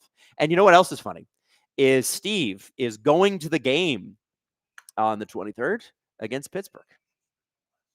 What, I wonder, will he feel like in public seeing this in person? He's doing it for his son. Brandon Pregame says, this feels like a playoff game, LOL. Listen, if this feels like a playoff game to you, great. It might be the closest the Leafs get. Dallas, this is just another Sunday night for them. Sammy says, have you talked to Steve yet? How is he feeling? About the Leafs? I think generally in life he's feeling good. About the Leafs? You know, how do you feel about the Leafs? That's probably close to how he feels. He's just more expressive about it. Joseph says, Adam, you're so real. Makes me feel better about watching this team. Why? If I can provide, if Gripper Nation can provide you a place where you at least feel like there's some therapy, that's a good thing. That's what we're here for. if it's not going to be a pretty season, fine. But at least we can have some fun. Like, I want that, It doesn't feel like it's going to be the prettiest of seasons. It hasn't felt like this since Mike Babcock's first year. And at least then we knew they were going to be bad. We're like, this team is bad. And that's great. See, Dallas all over the Leafs immediately, grabbing the puck, 3 Leafs forward in the same corner, and out goes the puck. I told you. They're going to be they're the Dallas Stars are forechecking behind the Leafs net on the power play. That's how confident they are. Here comes Matthews. Back to Domi. Riley at the blue line. Robertson is out on this power play, by the way. So Domi's got a couple of guys in Matthews and Robertson to look for with big shots. Riley throws a muffin at the net, and it's high, so you can't really tip that. I'm not sure what he's trying to do. Robertson on the half wall. Back to Riley. I don't know why they don't put OEL out here. Put Oliver Ekman-Larsson on the first power play unit. He's got a friggin' bomb. Nice. And that puck, look, listen, guys, I'm begging the Toronto Maple Leafs to pass the puck to the 70-goal scorer. I know it's been a couple seasons, but Matthews, right now he's touching the puck. It's the first time he's touched it all power play. Nobody has found him. What are we doing? Matthews sticks breaks. Oh, just friggin' gag me. Are you serious? He finally gets a clean look at the net and then Stick just snaps. That is the Leafs. Leafs in a nutshell.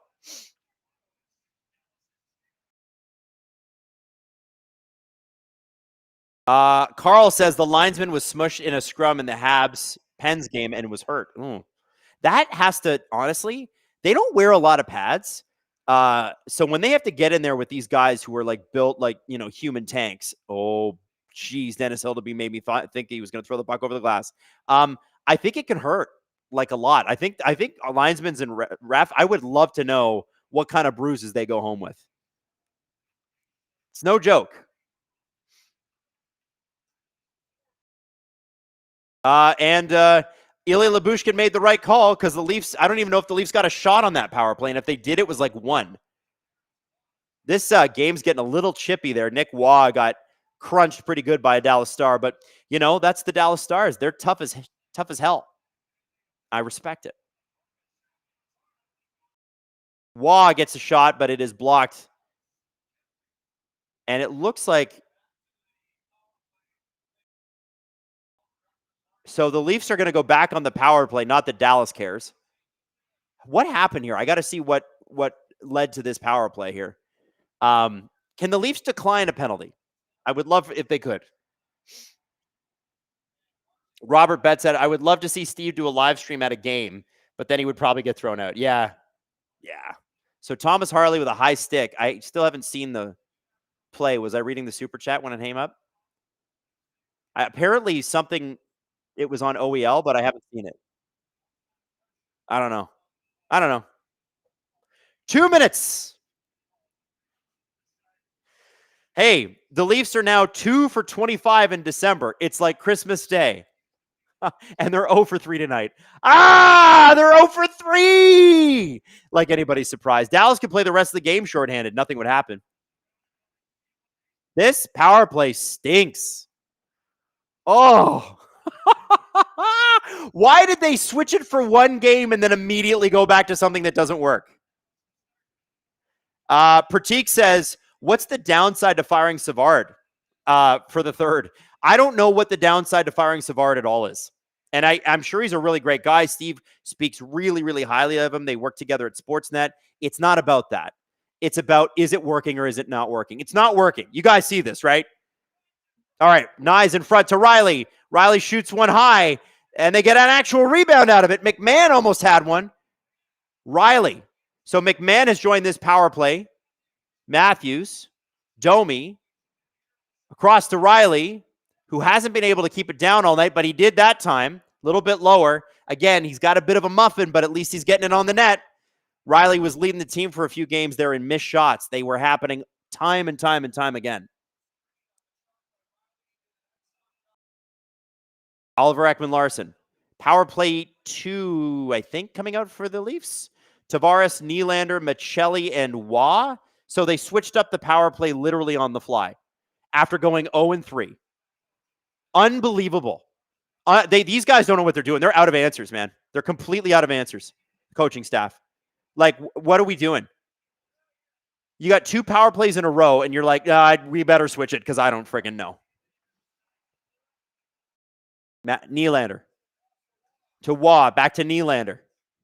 Nylander covered off perfectly by the Dallas PK. Really strong PK by Dallas tonight. They're just all in the Leafs shit. Nylander had a wide open net there, didn't shoot, and instead passed it to OEL, who had to fire it through like 3 people. Like, I don't know, guys. I'm not going to be here crying about it, but I do feel like the end is nigh. Not nice. Nigh. You can't play another game, at very least, with Mark Savard coaching your power play. You can't. You can't. You can't even get a rebound. Leafs are out shooting them 17-8. Can't get anything. And the thing about that is it's a bit of a misnomer. Are they dangerous shots? Not really. Not really. It's like one shot clear. One shot clear. Dallas has got strong defense. They're going to be good at that. But, like, dude.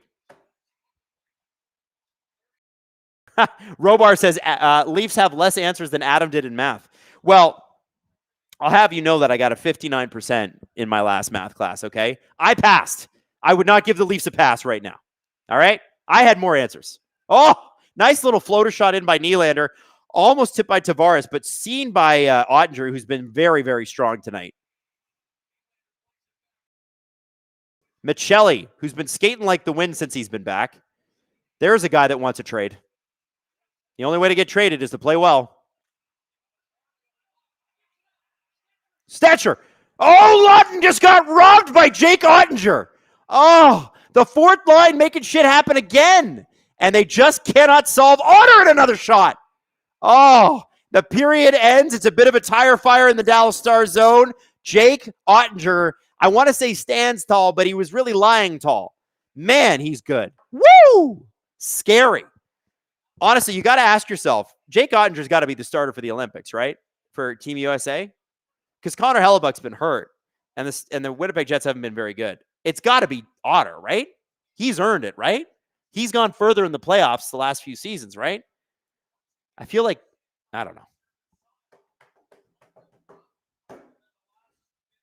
Michael Sanders, are you and Tim Haraney planning to do a podcast explaining the new F1 regulations? The more I read, the less I understand. Would love Tim to explain in English. Yeah, I think we are going to do some content on that for F1 fans. I don't think it's going to be before Christmas because I'll be honest with you. I'm a little tired. Need a break. But Tim's going to be doing content all winter. It's like, I think they're going to be cars back on the track in like second or third week in January. Because of these new regulations. So I'll have Tim explain them. That really gets into the weeds, and that's really his strength. So maybe we'll do a quick series on that. You know who you should talk to about it is Justin Fisher, who does a lot of production for Nailing the Apex, because Justin is also a huge Formula One guy.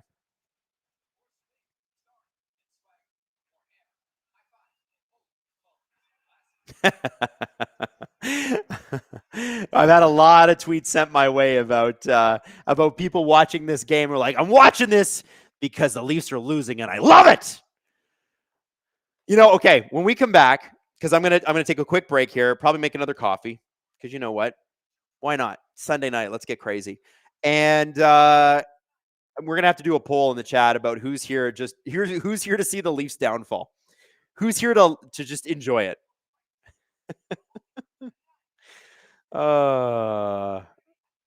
Rykin says, all I know is Bottas is back. Hell yeah. Cadillac, man. New Formula One team next year. Pretty cool. I'm excited. We now have 11 teams.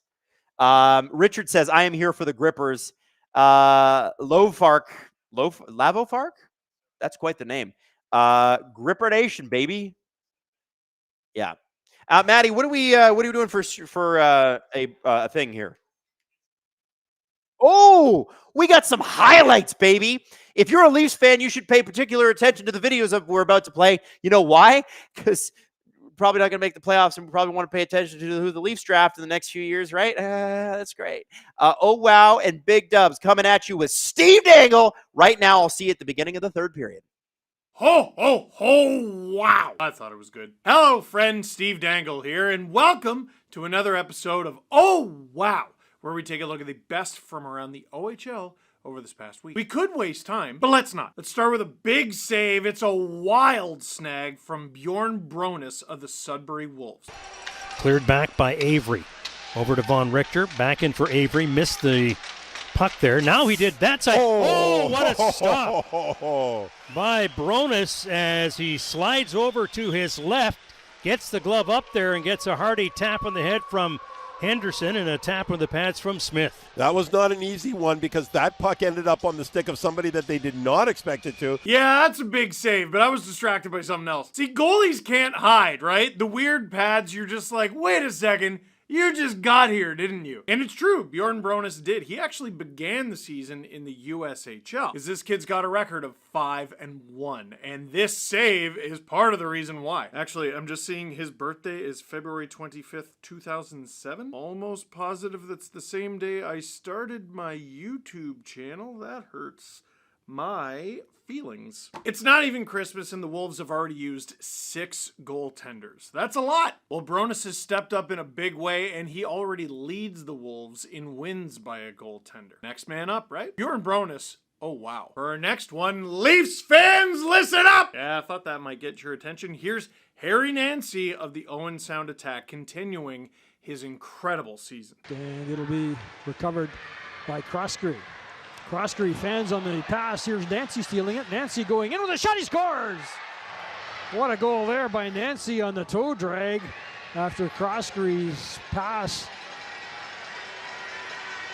stopped near center, and it's a 6-4 hockey game. That toe drag was disgusting.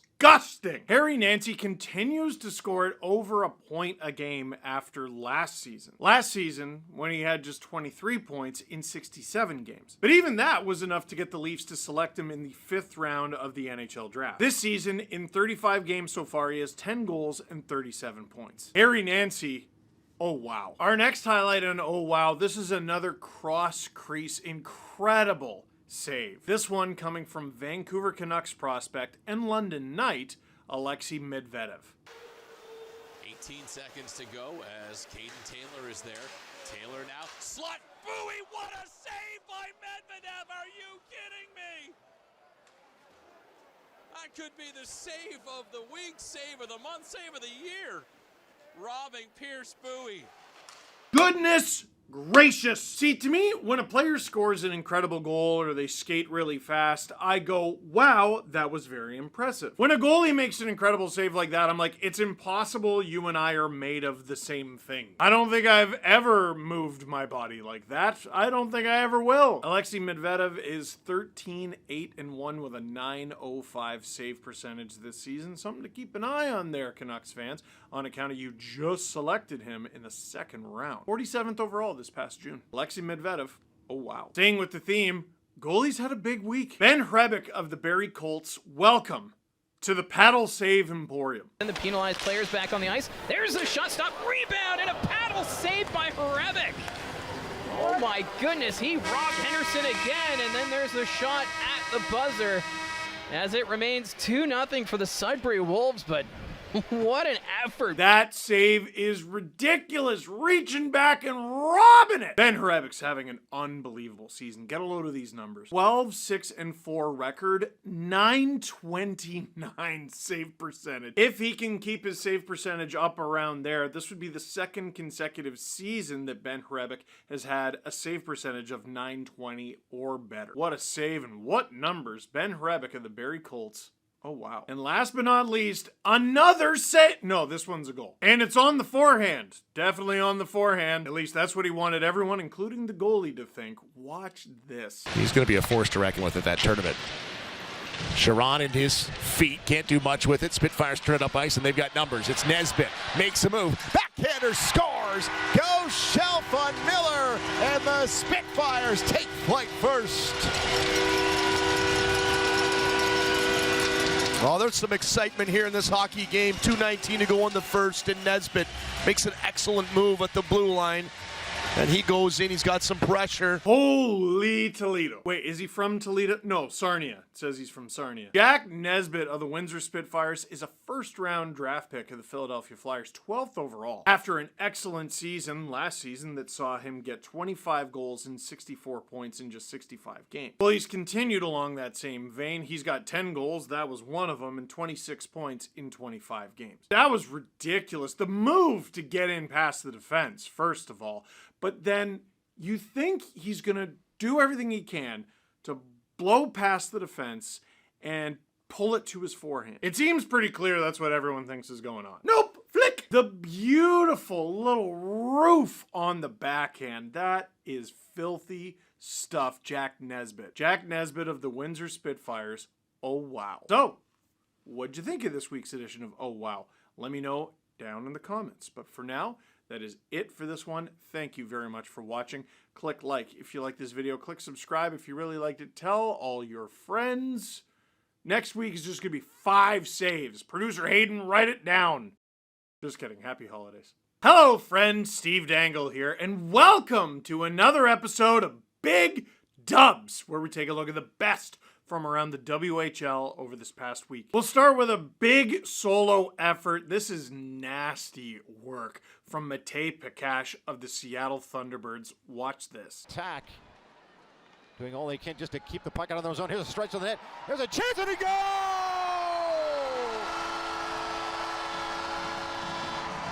Matej Pekash weaves his way to the net and snaps it home to make it a 3-1 game late in period 2. Sheesh! Gains the offensive zone, the toe drag, the hands, the finish. That is a nasty, nasty goal for Pekash. The 18-year-old out of Czechia is having a really good season. He's currently tied for second on the Thunderbirds in scoring with 27 points. Not to mention he's only 5 points back of tying his career best that he set last year. He was a first-round selection in the WHL import draft in 2024, and you can see why. Matej Pekash of the Seattle Thunderbirds, big dub. Up next, this is a couple things that I love. Number 1, it's a teddy bear toss goal. Number 2, it gives me another opportunity to talk about Cameron Schmidt of the Vancouver Giants. Fine as Fryer broke his stick. Schmidt down the left wing, trying to take it to the net. He scores!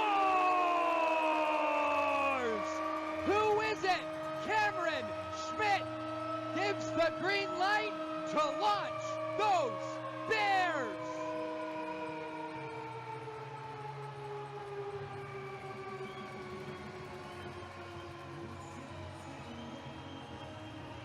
Taken and watch him break in behind there. See, he's on his backhand. There it goes. And then goes to his forehand, and guess where he puts it? He puts a 5-hole. That's just a great finish, and obviously the celebration's on. He's almost out of off balance when he puts it into that spot. So I'm almost distracted away from the goal because that's so many Bears. But dude, how about Cameron Schmidt again? Leads the Giants with 44 points in 32 games. Wild. He was sitting at 90 goals like just a couple days ago when this happened. He's already up to 94 career WHL goals. And even, I gotta update my numbers, he has 49 points in 34 games. And you can see why. Even as he's falling down on this play, he still makes like one-handed moves with the puck. 3rd round pick of the Dallas Stars in 2025, just this past June, and I think they're feeling pretty good about it. Cameron Schmidt of the Vancouver Giants. Big dub. Let's change the pace a little bit and go with a goalie for our next highlight. Here's Harrison Bodiger of the Kelowna Rockets on a penalty shot. Score right here, right-handed shot, grabs the puck at center. Slowly works in on the left, now speeds up into the middle, makes a move! What a stop by Pettiger! That would have been a disgusting goal. I mean, the goal would have made its way onto Big Dubs, but the save is what happened. That save, by the way, allowed Bodiger and the Rockets to win that game 8-5. Bodiger came to the WHL from the U.S. developmental program. He just turned 18 about a couple weeks ago, and he is a top goaltending prospect for the 2026 NHL draft. Harrison Bodiger of the Kelowna Rockets, Big dub. For our next highlight in Big Dubs, we featured him before. We're probably going to feature him a lot more. Bryce Pickford of the Medicine Hat Tigers. Habs prospect, don't you know? Forget those. The Broncos were on the Tigers early. Now Bryce Pickford, what a move. In alone, shoots, scores! Highlight reel, Bryce Pickford. Second of the night, 24th of the season. That might be the prettiest of them all. 5-2 Tabbies. Yeah, that's pretty good. Bryce Pickford so far this season, check this out. 25 goals, 19 assists for 44 points in 31 games. That's pretty good for a center, right? Okay, what if I told you he's a defenseman, though? Yeah, those are the numbers of a defenseman who in 31 games has already beaten his career best in goal scoring that he set last season, which was 20, which is still pretty good. 25 goals in 31 games for a defenseman. How do you stop that? He leads his team in points by 2. He leads his team in goals by 9. This was part of a streak that saw Pickford scored 11 goals in a 5-game stretch. Oh, and a 9-game winning streak for Medicine Hat. Which, yeah, if you have a defenseman who has 25 goals before Christmas, you should be winning a lot of games, yeah. Bryce Pickford, I think the Montreal Canadiens picked a pretty good one there.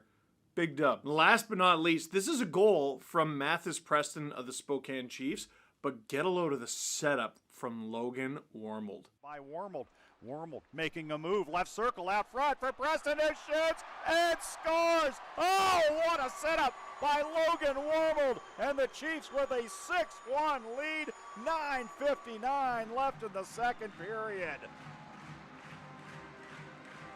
Mathis Preston with his second of the period, but that was all Logan Wormold. He got the puck left side, Dipsy doodled his way in towards the net and then found an open. Yeah, no, that's disgusting. Now, if you're looking at Logan Wormold like, wait a sec, when did he become a Spokane Chief? Don't worry, that happened pretty recently. He was acquired by the Chiefs from the Lethbridge Hurricanes. That was Wormold's just 4th game with the Spokane Chiefs, but he's picked up 5 points already. And Preston, by the way, no slouch himself, having a very good season. He's one of the top prospects for the 2026 NHL draft. Teamwork makes the dream work here for the Spokane Chiefs. So, that's all we got for this week's edition of Big Dubs. What do you think? Did we miss anything? Let us know in the comments. But for now, that is it for this one. Thank you very much for watching. Click like if you like this video. Click subscribe if you really liked it. Tell all your friends that SDPN is your place for all things WHL.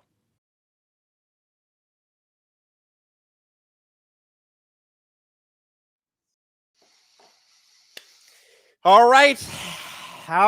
We're gonna do this thing. Actually, I should probably tweet this and tell people, hey, I'm gonna be back. I'm back now. Hi, it's me. Hi. So yeah, third period time, and all things considered, and I hate to say this, one of the better Leafs second periods against a really good team. Dallas is, like, for my money, the second best team in the league. To me, it's Colorado, Dallas, 1-2. And the Leafs had a really good period against them. Are they back? No. But it is worth, like, it's a notable thing. I would be lying to you if I told you anything different. Yeah. So maybe they can carry that momentum through to the third period. Maybe. Hey, Adam, thoughts on how the Stars uniform looks as your first team or first time seeing them play? I said it earlier, Matt, but I love them. The only thing that I could make it better, I think that could make it better, is the gold. I miss the gold in the Stars. Like their Stanley Cup winning jersey from 99. That was always my favorite jersey with the green and the white and whatever. I don't know why they ever left that. Like, that should have just been their jersey forever. Like the Montreal Canadiens jersey, That's how I feel. Meme Empress says, is it Magic 8-Ball time? Sure. What do you want me to ask the Magic 8-Ball? Here, let's ask the Magic 8-Ball a simple one. The Leafs are 0-4 on the power play. Okay, Magic 8-Ball, tell me, will the Leafs score on the power play in the third period tonight? It says ask again later. Okay. Okay. Scuffle Muffin. Will Berube be the coach by the end of January? Magic 8 Ball says, ask again later. All right. Let's see what else. Let's see what else we got here. Any other questions here in the chat? Anybody else? Anybody else? Anybody else? Any other questions? 8 Ball doesn't want to spoil it. No, that's true. Is the 8 Ball broken? It is not broken. Maybe perhaps the user is broken. Anyway, yeah, if anybody has any questions, hit me up. Will anybody waive a no movement clause, Adam? All right, 8 Ball. All right, 8 Ball. Will anybody waive a no move clause to leave the Toronto Maple Leafs? Outlook not so good. I'm not sure if that means they will waive or they won't waive. Either way, I don't think anybody's surprised by outlook not so good. Wow, what a depressing segment of the Magic 8 Ball. Wow. Hey, you know what? If you were depressed by that, blame Justin Fisher. It's all his idea. By the way, I should show you this. This is cool. So, and you might see this over here.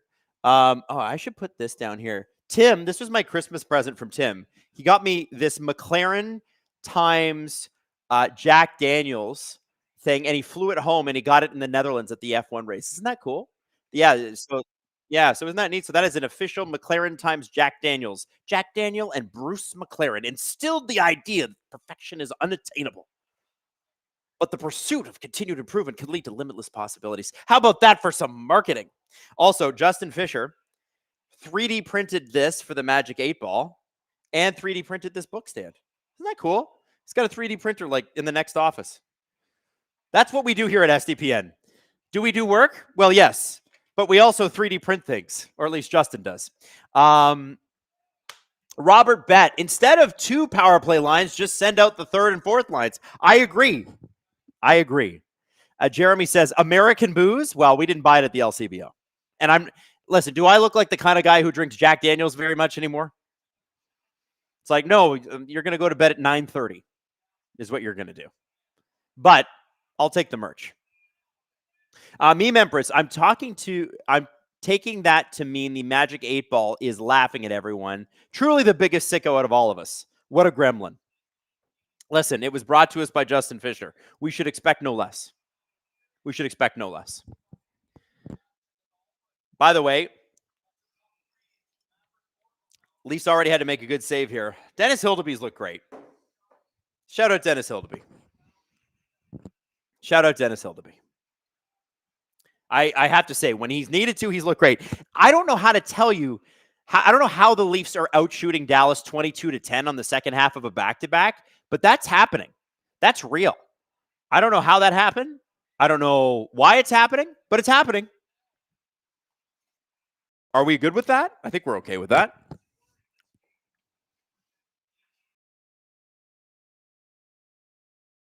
Rutted Panda says it could be worse. You guys could have the Flyers power play for the last few years. That's true. We've been lucky on the power play. This year, brutal.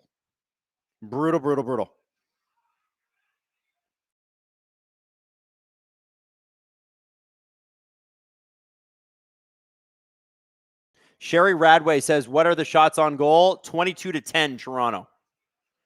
Tavares behind the net right now. Gets the puck, tried to get it to Nylander. It's cleared. Back to Philip Myers, who's looked boring today, which is nice. We love a boring king on defense. We love a boring 5th, 6th defenseman. 17:34 left in the third. Not a lot of whistles in the first period, which was weird. And then tons of whistles in the second period at inopportune times for both teams. Like Toronto took a penalty they shouldn't have taken and then proceeded to do 2 things on the penalty kill that should have got them penalties that didn't. It's a bizarrely reffed game. Like, to say the refs are I think the refs are having the worst night. Is it Dallas? Is it Toronto? No, it's the refs. Neither side can be happy with the refs right now. And as the Leafs ice the puck, 17:08 left in the third.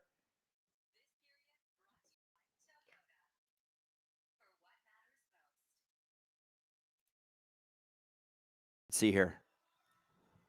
Leafs love to keep us trapped in purgatory of false hope and optimism.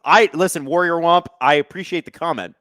Are you guys feeling optimistic? Rebby, fellow Adam. Oh, your name is Adam. Do you think they fire Berube, or do you think firing Berube will make a huge difference? I think the team is genuinely not constructed well. Yeah, I mean, listen, that can be true, but if NHL history teaches us anything, firing a coach can provide a bump. I mean, I don't think the Sabres are a perfectly constructed team, and they fired their GM, and they're on a 5-game winning streak. Look at what happened. Like, Vancouver traded Quinn Hughes and got better. So, no, do I think they're going to be... I think, here's what I think. I think Berube is a mismatch on this team.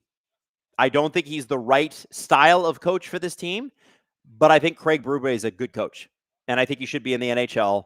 I just don't think these are the guys. And the guys need to own that too. There have been mentality questions about this era of the Toronto Maple Leafs pretty much since 2019, and they need to own that. There are no, like, dogs, right? No psychopaths. Like, where's your Max Scherzer of the last decade, right? Not a single one has had that sort of level of intensity.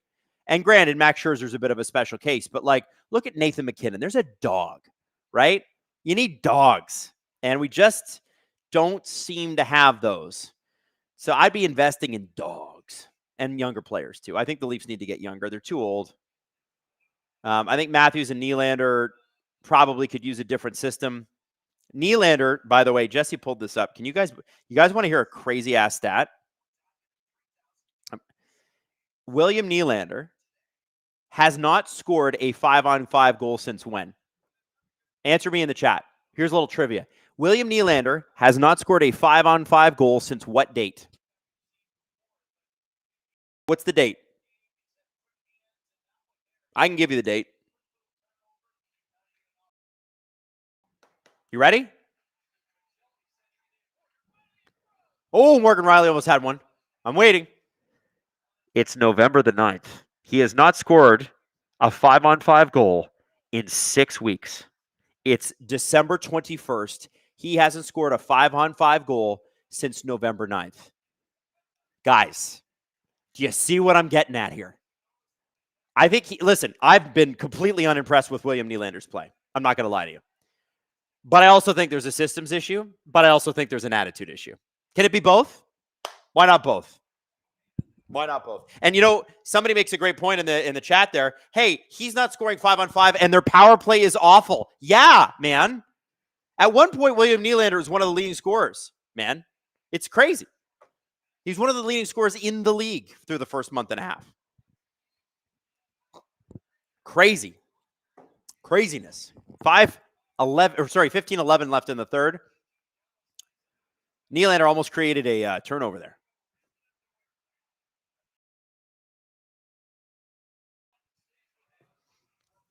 Oh, and they score. Labushkin, I think a tip from Sam Steele, and that puck goes in. Oh, I think that's the dagger. I think that's the dagger. That might be curtains. I don't know. But, sorry to anybody that has a subwoofer. Oh, the Leafs are actually outplaying them too. They can't score in this system, man. Like, even when the Leafs outplay you, they cannot score. Oh, yeah, I think that's a Sam Steele goal.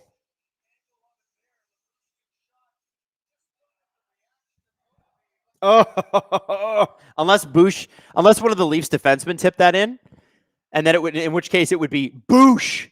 If Scott Lawton just got kicked out of the faceoff dot, now Steven Lorentz will take over.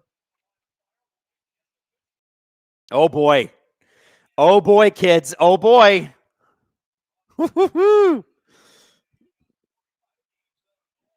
I don't know, man. I don't know.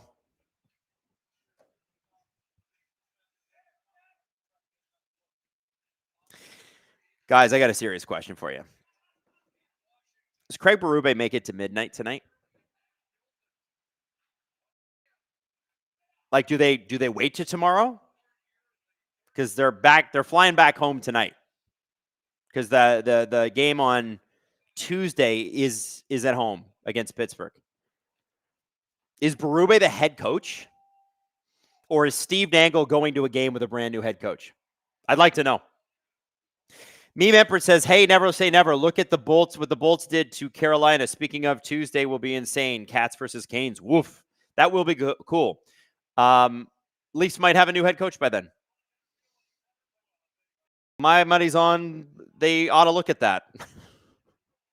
By the way, Sam Steele, I believe, is the product of a former Leafs first-round pick, which the Leafs traded to the Anaheim Ducks for Frederik Andersen in 2016. Isn't that crazy?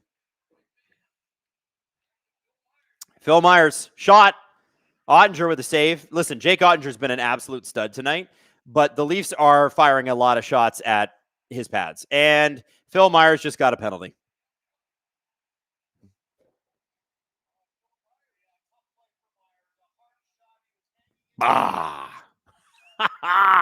Woo! Oh, somebody said Berube will be coaching in Buffalo after the Olympics. Bet. You know what? I mean, that feels like a Jarmo Kekalainen-ass coach, doesn't it? Like, the Leafs haven't wanted to fire coaches. They've been hesitant to fire coaches in previous years because, what happened with Mike Babcock. And if you guys are unfamiliar, the Leafs signed Mike Babcock to a gigantic contract that was very long. Then they fired him 3.5 years in. And he had 2 or 3 years left at $5 million or $6 million bucks. And he was just like, yeah, I'm not going to work. My Mike Babcock. And my Babcock impression sucks. I'm sorry, I can't give you a better one than that. And normally what a coach does is they go try to find work somewhere else. But Mike Babcock's like, stick it up your rear end, Leafs. And he didn't try to do that and was like, I'm going to take you for every penny you're worth. And then I'm going to come back.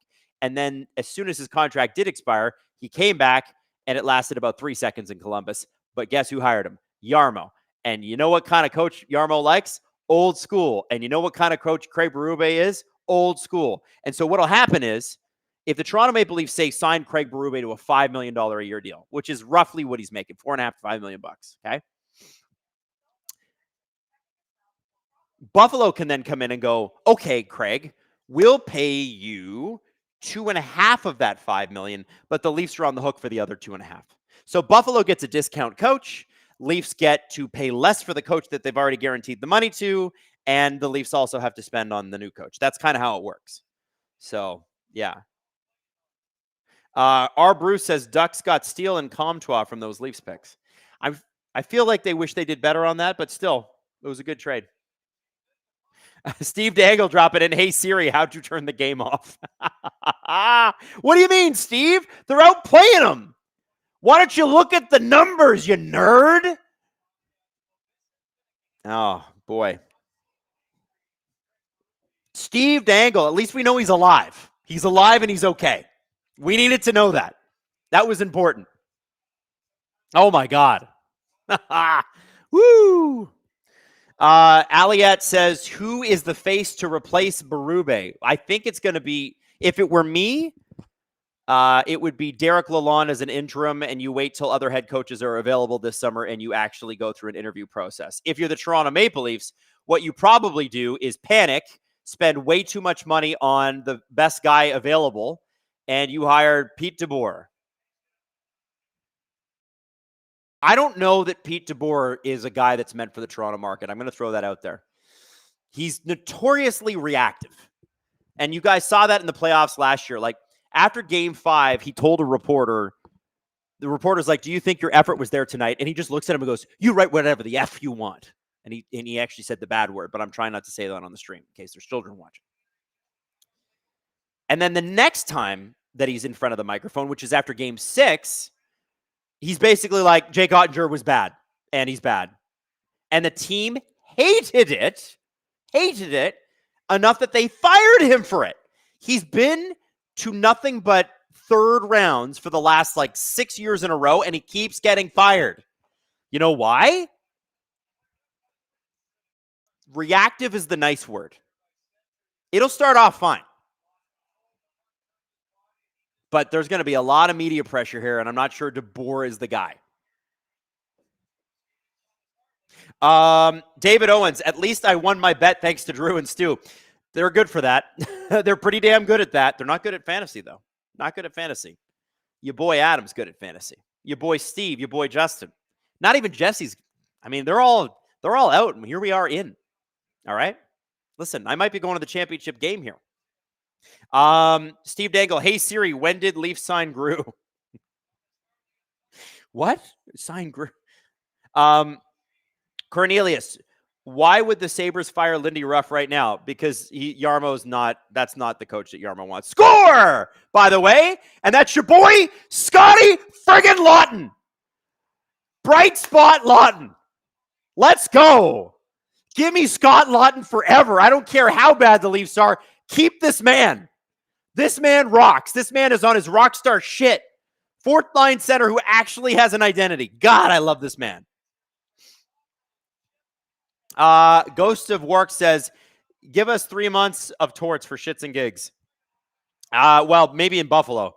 I don't think torts. I don't think so. The torts. And Daring Chinchilla. Why not Jay Woodcroft and his fancy hip stance? If anybody doesn't know what Daring Chinchillas looks like, search Jay Woodcroft hip. He pops that booty like it's a Nicki Minaj video. I think Jay is the assistant coach in Dallas, not in Dallas, in Anaheim. Not that you wouldn't like him, but he also was accused of not getting the best out of his two superstar players, kind of like Berube is. I don't know if he's the guy. Big save by Dennis Hildeby to keep the Leafs in it there. Faxa just absolutely crushed that shot. Hildeby was there. Yeah.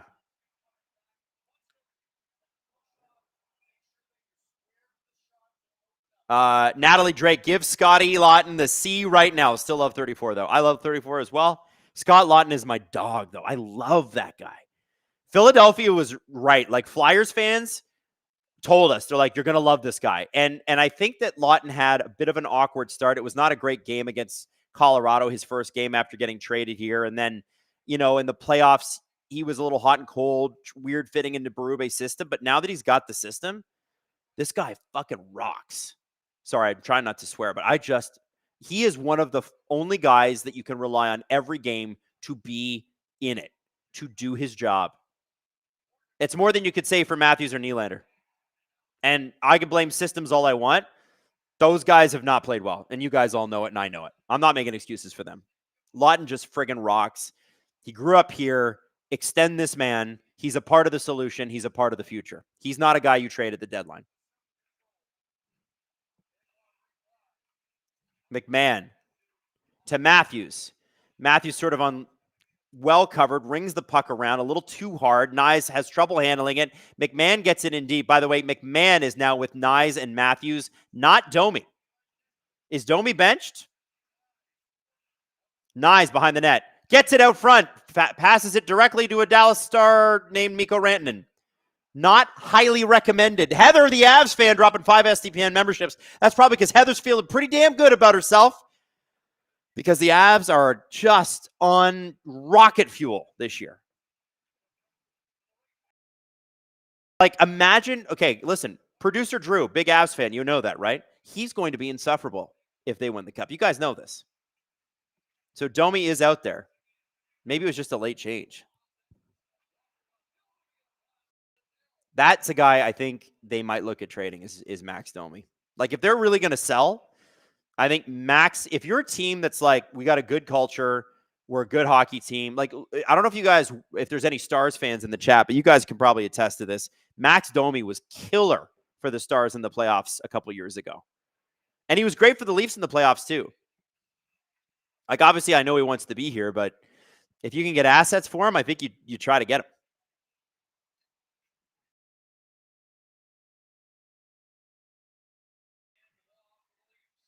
Hintz across the blue line. Robertson is just manhandling people out there. And now he's up against his brother, which you got to love to see. I hope a photographer got a picture of that. That's something you need. You need to put that on your wall if you're the Robertson family. And I wonder. I bet their parents are in the are in the stadium tonight. I always love seeing them because they're like, here's a Leafs hat and a Stars jersey and a Stars hat and a Leafs jersey. They're really, it's kind of cute, man. Can you imagine how proud you would be, by the way, of having 2 children in the NHL playing each other? Like, you won. You did it. You completed the good parenting Olympics and you won gold 2 times. I love this. Steve should get full goth makeup for the LFR. Oh, I'm texting him that. I'm texting him that right now. Steve, the chat is asking for you to wear goth makeup tonight. Can you be goth and or emo for tonight's LFR? I don't know. I don't know if it's too late to go out and buy the makeup to do that. I mean, Shoppers Drug Mart is open late. John Lamb, Mark Crawford for head coach from Zurich Lions. No disrespect to Mark Crawford, but I think his coaching days as a head coach in the NHL are over. He had a really, really good run, but I think it's just, sometimes it might be over. I mean, listen, you never know. Crazier shit's happened. Do I want a coach's blind ranking for the Leafs?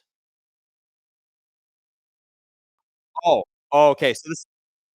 All right, blind ranking. Maddie's going to give me 5 coaches, and I'm going to give them a ranking without knowing what the other coaches are. Okay, go, Maddie. Blind ranking. Pete DeBoer. I would put Pete DeBoer out of 5. I would put him at 3 because I think he's a good coach. I think he's got a time limit. I don't know how he's going to handle the Toronto media. That's somebody I'm legitimately worried would not be able to handle the Toronto media long term. Bruce Boudreau. Oh, I love Bruce. You know what? For the interim coach, are we talking interim coach or are we talking long-term head coach? Long-term head coach, I would put Bruce at 4. Vibes are great. Bruce has always wanted to coach the Leafs. Even when he's been elsewhere, he's always been a Leafs fan. But I don't think he's the long-term solution for the Toronto Maple Leafs. Jay Woodcroft, I would put him at a 5. No disrespect to Jay Woodcroft. I just wasn't really impressed with what he did in Edmonton, and I think there was a sort of and there it is. Goal for the Stars. That one creeps in, and I think it's Heiskanen. I don't know if it was tipped, but here, let me just give me a minute. Even when they're good, they're bad.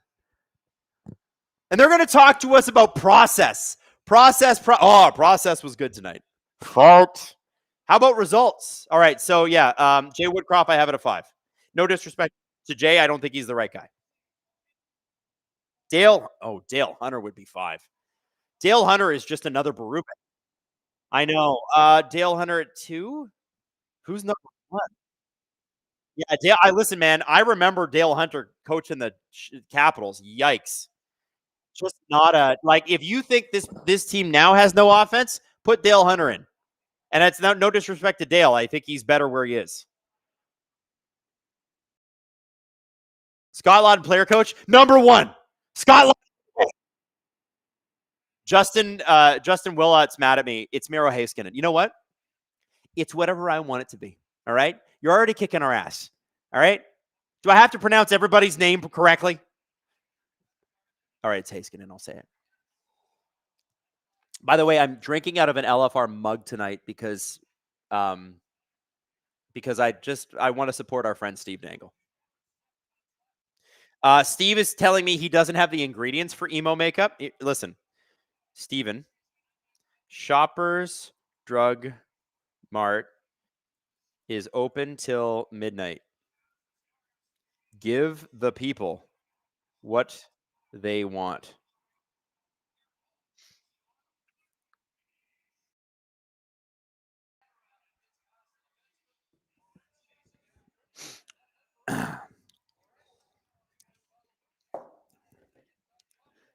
Meme Empress says it's Heineken, actually. Miro Heineken, which he should have after the game because he's played great. God, it's so annoying watching the Dallas Stars because not only do they keep all their players at a pretty good discount, but they just keep getting better, and that is annoying. You know? Like, they've been to Stanley Cup finals, and they just get better. Like, can you guys knock it off? What the hell? SJ Sharks, can I bill Matthews for my fantasy team? He's absolutely tanking my season. Me too.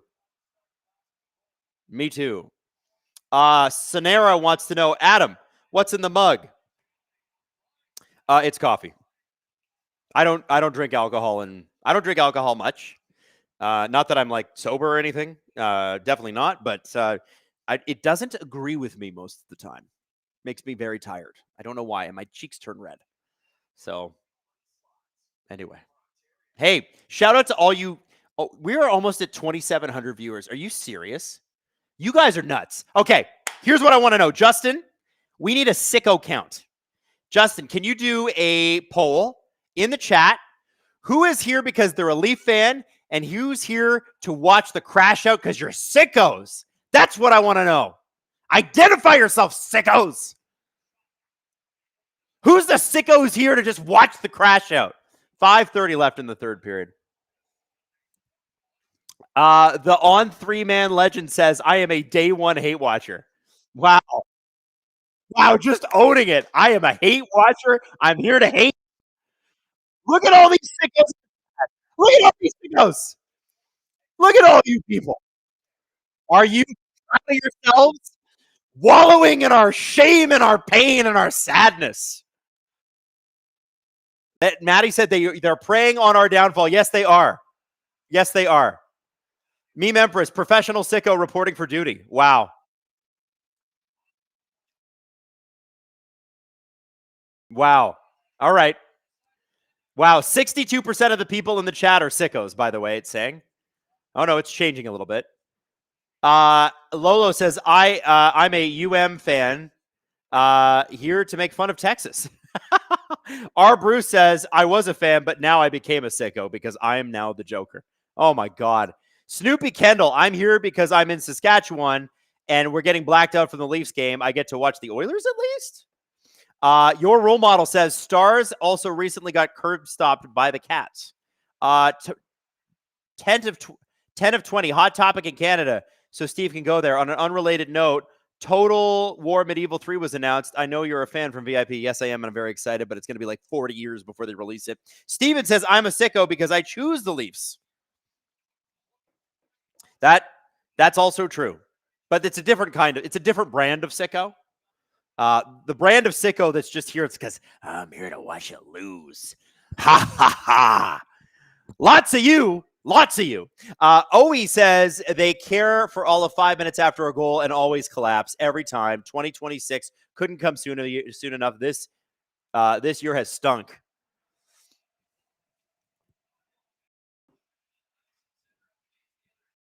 Steve says, kiss my bottom. And then Jesse says, when did we start going to restaurants and telling the chef how to cook? Damn. Good point. Wow.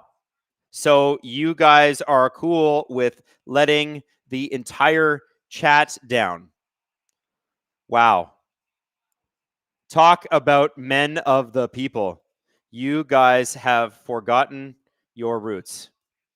Oh, I said toots. You guys have forgotten your toots. I meant roots. I'm not even watching the Leaf game anymore. Well, I am. It's on. But 3:50 left. It's 3-1.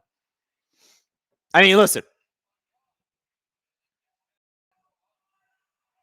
So that's what I wrote to Steve and Jesse.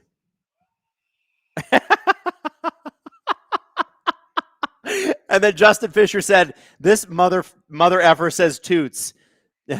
Oh, you edited. I saw that, bitch. Man, I get just torched in our chats. By the way, 1,000 people have voted already on this, and almost 60% of you are sickos. Almost 60%. Are you friggin' kidding me? That's insane. The Trash Panda 17 says, it's not enough for us to win. Our rivals have to lose on the same night. Go Sens go. Steve Dangle says, hey Siri, how to tell a friend they smell and put on their own makeup or whatever. Corrupted 101. NHL edge stats really highlight Matthews' year. Yeah, I guess they do. Chiefs Meanie says SDPN and full-time sicko, but I hope this at least helps ease the pain of watching this. Yeah, it does. Listen, I love having you guys here. Sickos or not, it's pretty cool that we get to do this for a living. And the Leafs have an empty net. Maybe we got a comeback. Anybody got their rally cap on? Hey, 8-Ball, will the Leafs come back in the last 3 minutes? 8-Ball, tell me. He says, it is certain. Is the 8-Ball mocking me? Is it mocking me? I'm not really sure I trust you right now. Refusing to answer my questions earlier, and now you're telling me it's almost certainly a comeback? I can't believe it. Do we believe the 8-Ball? Just a bunch of sickos in the chat. Can't believe you people. You should be disgusted with yourselves. 58%. 58% sicko activity. Christoph W says, imagine bottoming out and not having a first-round pick. God. Meme Empress. It's mocking you. The 8-Ball is mocking you big time. So our poll is in. 1,200 of you voted. That's a very well attended poll. Stars fans 6%, Leafs fans 36%. The remaining 58% of you are sickos. Wow. Chopstick says, put your money where your 8-Ball is. You want me to bet the Leafs come back? Are you nuts? No way. Cuff says, British Stars fan in London watching along with yourself and my Leafs fan family from Burlington via Zoom, assuming I'm too niche for a poll option. Well, you could have been a Stars fan, but I think that's pretty niche. How did you guys discover hockey? Are you like EIHL fans, or are you guys like, how did you become a Stars fan? How did your family become Leafs fans? Like, is it now? Are your Leafs fans in Burlington? That's that Burlington, Ontario? Or is that Burlington over in England? Because I know there's two. Muad says Preds fan, but I like the stream. We suck too. You don't suck as much as we did. That was a nice ass kicking yesterday. Kreshik. Watching the Penguins and Leafs and Adam at the same time. I am sicko, definitely. Wow. Lucario. I love and hate to see Steve suffer. Here's some money. Thank you. Thanks for the money. Francois Labelle, if I remember Dante's Inferno, the Leafs are the small room on the 8th circle of hell.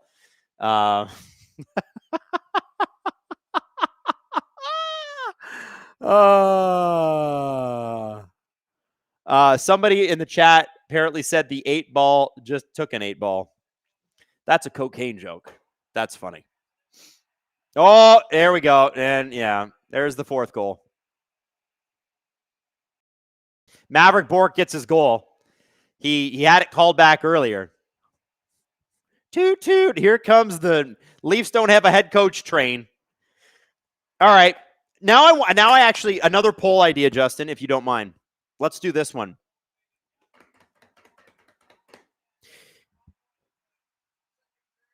Is Craig Berube the head coach by December 23rd in Pittsburgh? Yes or no?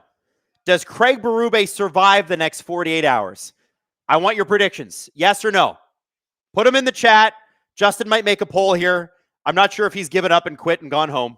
Actually, he's at home. I'm not sure if he's quit on the. Maybe Justin's been like, you know what? I've had enough of your shit, Leafs. I'm done. Dallas Netminder, no hockey team in Arizona, RIP, so I'm a Stars fan. Oh, that's fair. That makes sense. Does Craig Berube survive? Robert Bett says, I would love to see Doug McLean as a coach. The guy's hilarious. Yeah, he is funny. He's very funny. But I think he's enjoying life and PEI retired. Jake Costello, I think if they lose to the Pens at home, he's gone. Will Craig Berube be fired in the next 48 hours? Oh, a lot of people say, yes, he will survive the next 48 hours? Because that's how the question's written. Is Craig Berube surviving the next 48 hours? A lot of you think he's going to survive. That's really interesting. I'm genuinely shocked. Roll Live says, fire sale, please. Roll Live 95. That's a good name. Rhymes. Do they have Zaboz to make a firing? Okay, if they were going to fire him, do they fire him before he gets on the plane or after? I feel like they wait till tomorrow morning. Like, the Leafs have played a good game tonight, but they're just not a good team. Plain.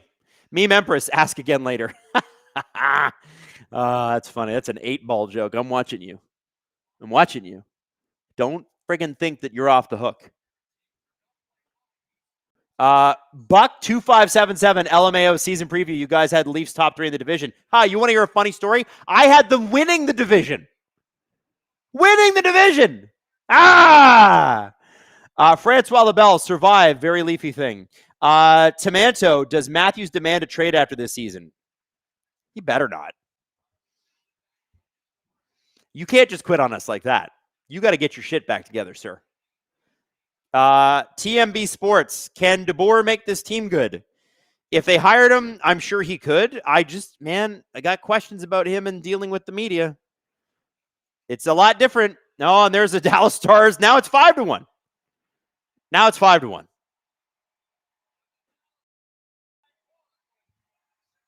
What? This team stinks, man. Wow. Wow. Okay.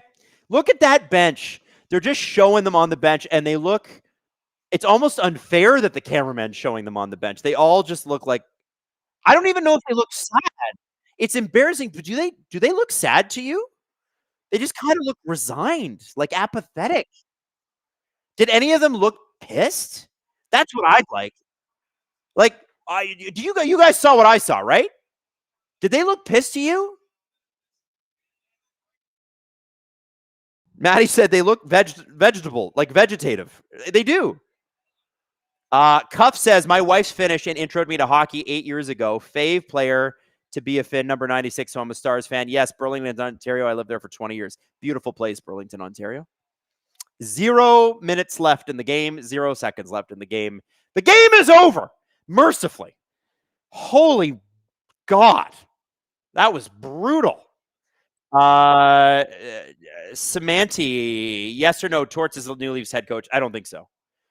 What, you want the Leafs to get another coach who replaces with the exact same system?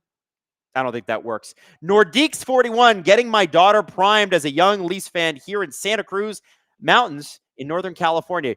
God bless you. I don't know how you're going to sell her on this team. I really don't. What else we got here? Tyler V. Honestly, I'm surprised Berube's still here. Honestly, I think they should have done it after Washington, but I guess mid-road trip, you don't want to do that. Still, that team, that was bad. Steven, Tree should be fired just on negligence alone of not doing anything the last few days. Well, you know how big corporations work. They're always last to the party. I'm not excusing it. I'm just saying the Leafs are a big corporation. Lots of super chats coming in. I'm just going to hang out here for a little while if you guys want to hang out with me. That was like, I don't know if you guys heard that, but I'm pretty sure Craig Simpson said, oh, this is a game that they can build on. Immediately let in a goal. I don't think it's a game they can build on, Craigie. I respect his positivity, though. I'm not taking a shot at Craig Simpson when I say that. You have to look at this like it's such a disaster. They outchanced, they outskated, they outplayed Dallas. They can't score. They had 4 power plays. They could barely get a shot. They're brutal, man. They're brutal. And you saw that shot of them at the end of the game at the bench, and they're all just. Is anybody looking at us? We don't have to do anything right now, do we? There's only 16 seconds to go? Okay. Oh. I'm just looking at the super chats here. Give me a sec. JG Parsons says this team has been, oh, well, money please for a while. I can understand that point of view. Jeff says Maple Leaf Sports and Entertainment hires Hunter. He teams up with Berube for a hostile takeover of Scotiabank, and then they resurrect Harold Ballard like Palpatine. Peak Leafs. Somehow, Ballard returned. Man, the Star Wars, the newer trilogies, the Force Awakens, I thought they had it. I thought they had something. I didn't like The Last Jedi. I have to be honest with you. Everybody says it's like this transformative movie. It's not that good. It's weak. Like you're claiming they're running out of space gas. That's the tension of the movie. You're running out of space gas. Space gas? Get out of here. Sabres have won 6 games in a row, by the way, just in case you're wondering how their firing worked. Robert Bet, at least the Bruins are getting spanked 6-2 by the Sens. Yeah, but that's still bad because the Sens are winning then. Deadman 6699. What is more shocking, the Chiefs or the Leafs? Leafs. Chiefs you could kind of see coming, injuries and getting older or whatever. Mahomes will be back mid-next season, but I look at Mahomes as like midway through Brady's career. Remember, Brady went like 10 years without winning a Super Bowl, right? So there was that first dynasty, and then there was a middle part where they had to rebuild it, and Brady actually got injured in there like Mahomes did, and then they had to sort of rebuild. So I think the Chiefs are going to do like a retool rebuild over the next season and a half, and then they'll be good in 2027. Stars fan here. This is Mishi Dragon. Stars fan here. Always enjoy SDPN's content. Well, thank you very much. I appreciate it. Your team is kicking ass this year. I'm extremely jealous. I hope you know that.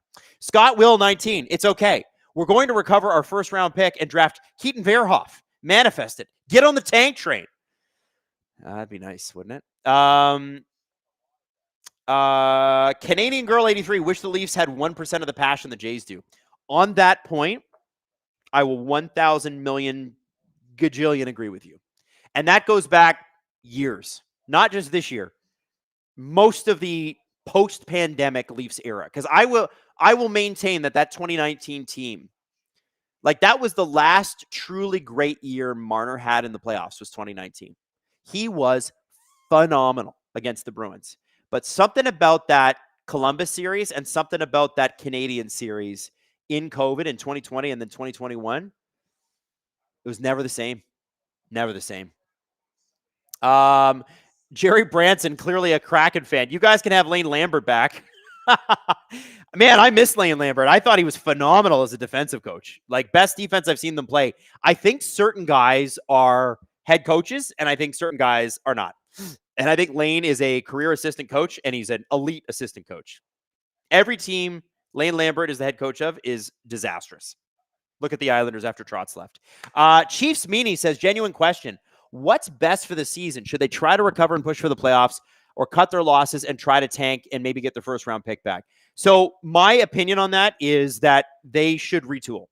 And there's a lot of people out there who are angry enough to go rebuild it. And I understand where that comes from. You got to take this whole era on balance, right? Like Matthews and Nylander have not gotten it done. Marner's included in that. Tavares is included in that. But anybody who's like, yeah, these guys have gotten it. No, they haven't. So I can understand people going, it's not going to happen. But I also think, well, okay, what if you surrounded them simply with different players like the Leafs have done each year? I think that the best thing that you can do is get Carlo back in the lineup and get him healthy and skating, trade him. He's got another year left on his deal. Right shot defenseman, 6'7". That's valuable. You're going to get a first round pick plus back for that. You're going to get maybe not what you paid, but you're going to get a pretty good package back for that. Get Chris Tanev back. You're going to need him because he is going to mentor. Who's the kid? Who's the kid in the minors? The defensive prospect they have. Maddie, who am I talking about? You know what I'm talking about, right? Who's the Leafs top? Danford. Danford. Ben Danford. You need Tanev to make Ben Danford the next Tanev. Okay. Another guy I trade who I love and I've loved since they signed him is Oliver Ekman-Larsson. You got to trade him. He makes $3.5 million. By the way, Craig Berube's interview is coming up, so we are definitely staying online for that. Okay, you and me. I want to know what Berube has to say. Oliver Ekman-Larsson will get you so much at the deadline. You get him. A lot of people are going to say trade Scott Laughton. I disagree with them. You're going to trade Max Domi, very likely. You're going to trade Matthias Michelli, very likely. And then you need to figure out how deep you want to cut. I think the center depth is good. If Matthews was actually healthy, which we're not sure he is, Tavares being what he is good. Wah, I really like. Laughton, I really like. You're going to need to rebuild the wings. You're going to need to keep Nyes. You're going to need Cowan to develop the way he has. Man, Easton Cowan has developed way faster and way better than I could have ever hoped. I was trying to tell people to temper expectations with this kid. And I think he's looked great. I think he's looked great. And it's going to take years. Remember, in Matthew Nyes' first year, he had 35 points in 80 games. He's now a point-a-game player. It takes a couple years. I think it's a retool. That's what I think you do. Let's say, so yeah, I think you retool and you start now. The question is, though, to answer your question fully, do you allow Brad Treliving to do it? Do you think Brad Treliving is the guy to do it? And if you don't, you got to fire him before the trade deadline. Maybe let Pridham do it, be an interim guy. Justin says Red Wings still going to be the bottom of the division and the Leafs win the division. No, I don't think so. I think you're right. Good for the Red Wings. Robert Bett, shout out, outplayed, outchanced. If you outshot, outplayed, outchanced means nothing if you don't win. I agree. Jacob says LFR videos skyrocketing this season. Is Steve going to be okay? I think Steve's going to be fine. I think Steve just wants to see some action, and he'll feel better about it. And if that means a coach getting fired or something like that, I think Steve wants to just see that Maple Leaf Sports and Entertainment gets this. And I don't think that he's seen that, and I don't think you've seen that. They've done nothing. PCB says, Red Wings sicko from Austria. Hey, love you guys since the Miller-Lucic incident. Keep up the good work, and thank you, Adam, for the kind words. No worries. Thank you so much for tuning in. We appreciate you. David Owen says, free Berube.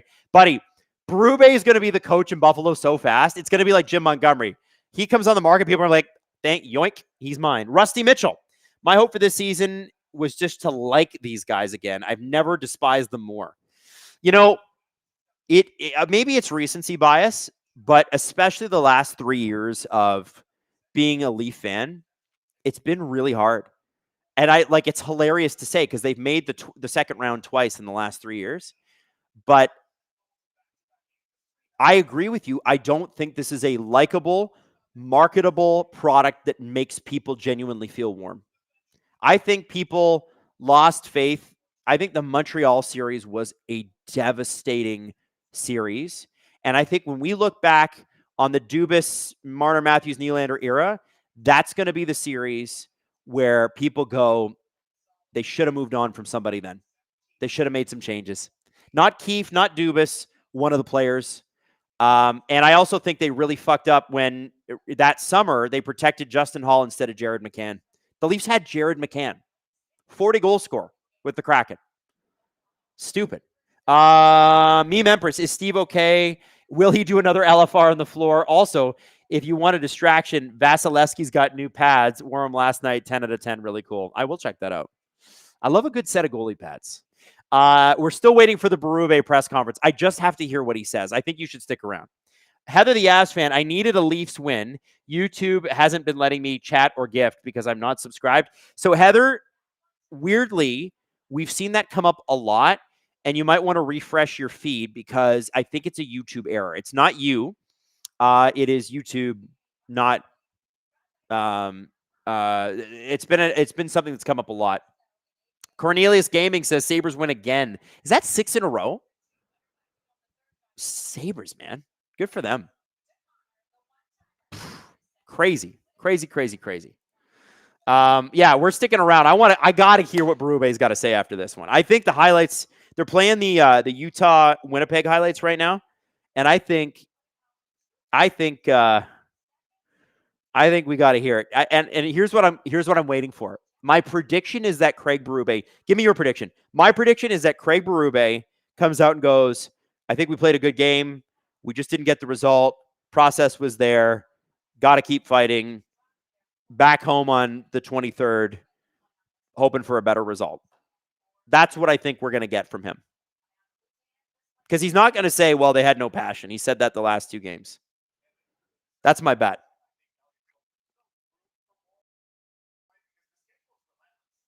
Oh, somebody else said, and they had more urgency tonight. Oh, urgency is so a key word. So a good. That's a good call. Good pull. Francois Labelle, Habs tied it late in the 3rd, now in OT. Go Habs, go. Go Phil the no-go. Okay, here's Tavares. Hang on.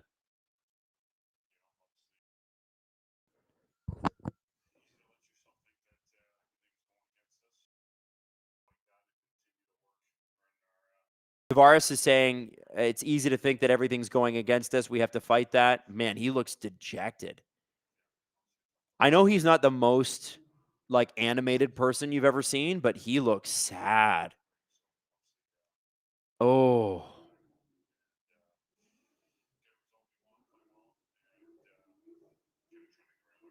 Wow. Man, like I don't know if you guys are watching this. Maddie just said in my ear, he looks like he's about to shed a tear. Like, he looks devastated. Lisa, by the way, lost 5 of 6.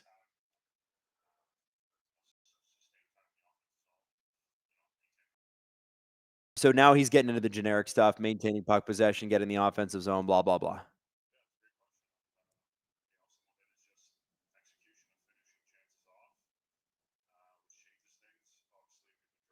He said execution's off.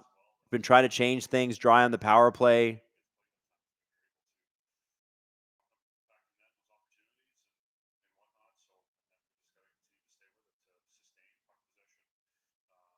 He's talking about puck possession again, but it's like he's trying to give them the most generic answers he can. I think this might be one of listen, he played on some tough Islanders teams, and by tough I mean bad. But I think this has got to be one of the more frustrating stretches of his career because this team was supposed to be good. A lot of those Islanders teams weren't. They weren't supposed to be good. They were a disaster organization for most of the time that John was there. In fact, they were a disaster until the day he left, and then Lou Lamoriello came in, took over, straightened it out a little bit. I'm going to get to your super chats, guys. Don't worry. Still waiting for Berube. God bless for Tavares for coming out here. God bless him. Like, he's out here, he's talking.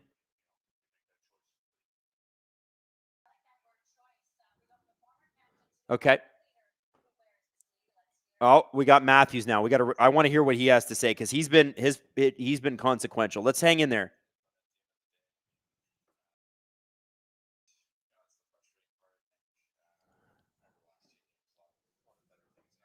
He said over the last 2 games, a lot of better things in our game. And then they're not getting the results, and that's the frustrating part. Stay positive, try to grind it out. Got to pick each other up, continue to grind. Start to get those breaks. He said right now, tough sledding. Now he's complimenting Hildeby.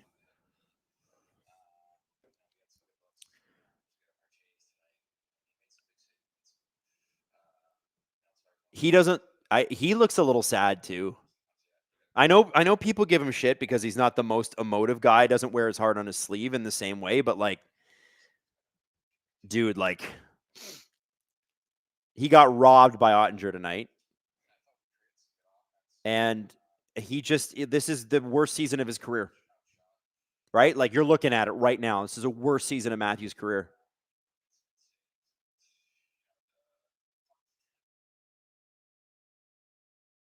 I'm going to get to your super chats. Don't worry, guys.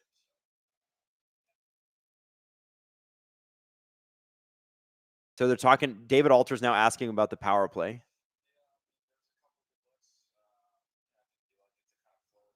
He said, Couple good looks. You'd like it to flow a bit better.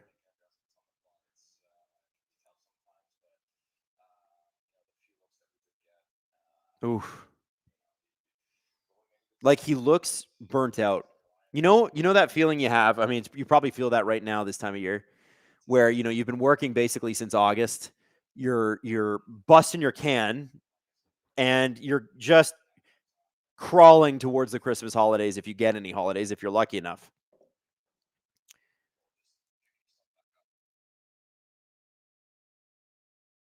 Maddie said it's kind of fitting because it is the darkest day of the year. That's true. Every day after this one, the day gets longer. Yay! That's a good point, Maddie. Woohoo! And they're going to now go to Scott Lawton. Let's see how Scotty Lots looks. He said he thought the Leafs were the better team tonight.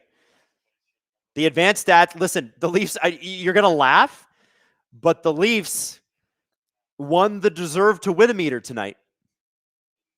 They did.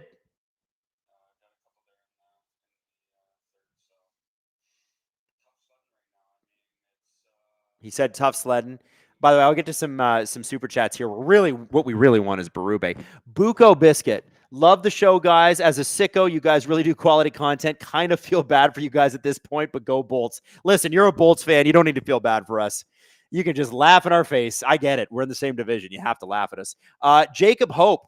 Leafs lost, and my girlfriend turns to me and goes, babe, I need a cheer up. Make me a steak. The things you do for love. That's cool. Man, that would cheer me up. I could use a steak. Mistress of Insanity. What a name. I love the name. They'll keep peeing in our faces and telling us it's raining. Listen, they're not wrong statistically that they outchanced Dallas tonight. But here's the thing. It doesn't matter. Doesn't matter. Let me see here. Ghost of Works. Actually, hang on. I got to go further back. Robert Bett. Maybe Tree thinks DNA means not to adjust. I don't know. PC just dropped 10 SDPN memberships. PC, love you. Thank you for that. By the way, sign up for SDP VIP and you get an extra episode every week, which is always fun. Or VIP ad-free, and you get 4, and they're all ad-free all week, $6.99 a month. Apple, Spotify, YouTube. Trust me, it's worth it. Ghost of Works. That is a man coming to terms with never winning a cup. I'm assuming he's talking about Tavares. Oh, that's depressing. God. Bailoust. Remember that game at the end of their 5-game losing streak where they played okay, but no one cared because they just played 5 bad games? No reason. Yeah. Rennie says, Sabres, in before the Sabres get into the playoffs and the Leafs crash out. I mean, Sabres, man, they're looking great. Raffy boy, as a Sens fan, I love this. Sorry, not sorry. You shouldn't be apologizing. You should be relishing this. Num. Especially with the last decade of Sens hockey, like the end of the Melnick years and stuff. It's been a rough ride. I'm sure this is the greatest thing that's ever happened. PC, the Leafs need Gene Principe. At least he brings the fun. Now, the Leafs aren't allowed to have local guys. Only team in the league, or in Canada, that doesn't have a local broadcast. Ask me how I feel about it. Great. I love it. Cody says, born and raised in Colorado. I'm an Avs fan. I just want to say, keep your head up, man. I listen to SDPN every day. You guys rock. Well, thank you, Cody. Really appreciate you, buddy. Nylander's talking now, and he was bad tonight.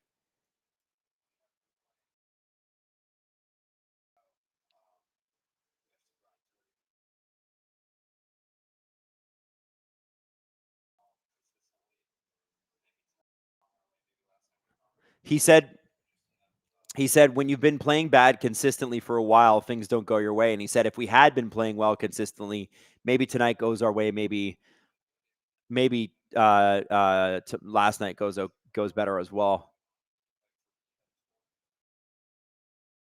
He said, scoring for me right now is hard to come by.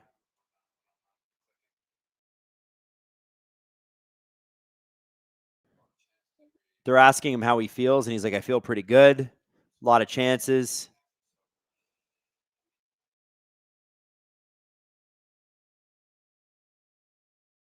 They're asking him why he's not burying them. Like why he feels he's not going in. He said, I don't know. It's just not going in. That's the way it is.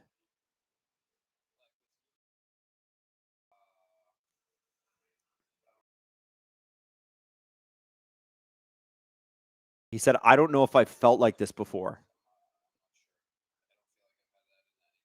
I'm not sure. I don't feel like I've had this feeling in the NHL at least.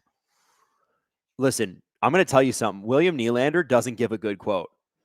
That's a big quote for a guy like that. And now he's trying to say you got to forget about it and put your mind to the next game, which I understand. As an athlete, you need to do that. But like for William Nylander to say, I've never felt like this in the NHL. Oh, boy. Frozen Poopy. All right, Frozen Poopy. Is this karma for it's not a matter of if they will win the cup, but when? The question is when and how many. Go Bolts. Perhaps it is. Berube's coming up next. Maddie, Justin, I apologize for keeping you late. I just want to get Berube, and then we're going to go. J.D. Atkinson, execution is a cup skill this team can't execute. Amen. Can't disagree with that. Can't disagree with that. Cantankerous Games Incorporated. I thought the Flyers would be here instead of the Leafs. Thanks, Rick Tockett. Go Flyers. Yeah, so we're going to find this. What we're about to watch, the reason I want to hang on for this is that, guys, this could be Berube's last press conference as a Leaf.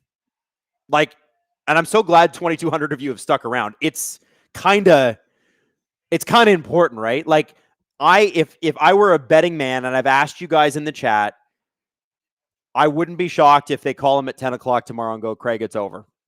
We're bringing somebody else in. We're bringing Pete DeBoer in, or Derek Lalonde is the interim head coach. Like, wouldn't shock me at all. So I think it's important to hear how he feels about it, because I said it at the beginning of the game, and I think it's true. I wouldn't have said it if I didn't.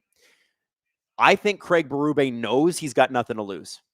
I think he knows that. I think he understands that that this is probably it. And if this isn't it, then Pittsburgh is probably it on December 23rd. So if that's the case, then why not just be honest, right? Talon Sear, I don't think you read my second chat. I will have to find it. Let me see. Maddie, is there any way that you can look up Talon Sear's other super chat? I look like I missed it, and there's been a bunch, so I just want to make sure I get it. Yeah, Maddie's going to look for it. Talon Sear, thank you. Yeah, I think Berube, what he has to say will be about as honest an assessment as you've ever seen a Leaf head coach make. Because you remember Babcock, I mean, he would say stuff, but he was like Lou Lamoriello, really good at saying a lot of words and not giving you much. Keefe would be honest, and then the next day have to apologize for being honest because somebody's team kept calling somebody's people kept calling the team and going, don't criticize my player publicly. And he would always have to walk shit back. And Dubas and Shanny, whoever it was, would be like, Sheldon, you can't say that. You can't be honest like that. I always respected when Sheldon Keefe was honest. And when he was honest, he was usually dead on. You know, it was time to make a change. And listen, you can argue the merits of bringing in Berube. They did win the division last year, and they did go to Game 7 against the Panthers last year, which is further than anybody got against the Panthers. But it was a short-term thing. Didn't work long-term. Mistress of Insanity, hire me as a head coach. You can't possibly do worse. That's true.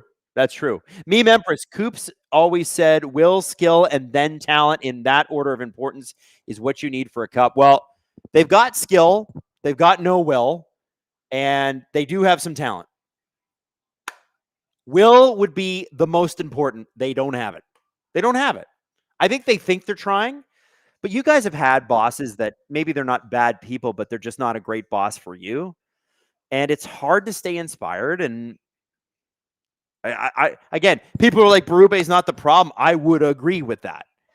but I think that his system doesn't match this group. I'm not saying Berube is a bad coach at all. I think it gets snapped up in a real hurry. Matt Finley, Leaf game aside, have a great holiday and Christmas, Adam. Well, thank you, Matt. I will be back next weekend, by the way.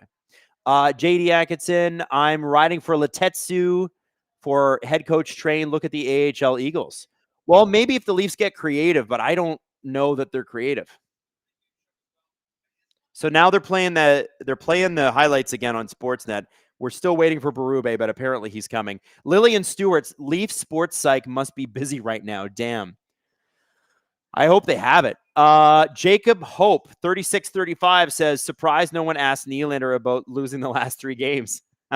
I don't think William Nylander's feeling so confident these days, man. Not at all. Not at all. By the way, what's crazy about this chat is that it towards the end of the game, it got up to like 2,700 people, and then it fell off, as it always does a little bit. And now people are coming back because they're like, yeah, you know what? I do want to see what Craig Berube has to say. Don't you? Like, how could you not? We got to watch this together. Victorian Photography Studio says, since it seems to be a locker room culture thing, do you consider the nuclear option? Torts? No. No, I don't. I do not. Matt Finley, what is the SDP schedule over Christmas and New Year? Well, we are going to be doing Monday, Wednesday, Friday. So an episode came out or is coming out tomorrow. You'll have one Wednesday. You'll have one Friday. You'll have your VIPs on Friday morning as well. So there'll be 4 episodes each week. There will be some live streams scattered in there as well. Steve will continue to do his LFRs. CJ Show is doing a show tomorrow, and they're doing shows on their normal time slot as well. So things kind of continue, but our shows will be pre-recorded so we can spend a little time with our family before, the rubber really hits the road in January and then the Olympics in February, which we're very excited about. Expect, by the way, a ton of live streams during the Olympics. I already know Steve's going to do Team Canada men's.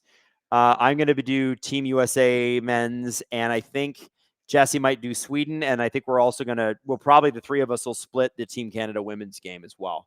So JD Atkinson, it's not creative. It's copying Edmonton, who've made 2 Stanley Cup finals. Well, I think what the Leafs, when I look at what happened with Jay Woodcroft a couple of years ago, Jay Woodcroft had come in. He'd done a really great job in place of Dave Tippett. And then all of a sudden they start the season ice cold. He gets fired in like mid-November. Knobloch comes in and they scorch. Now, they didn't. Oh, here we go. Berube's on. He said, thought they played well.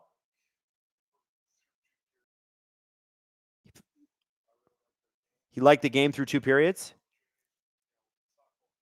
He said it's not going in.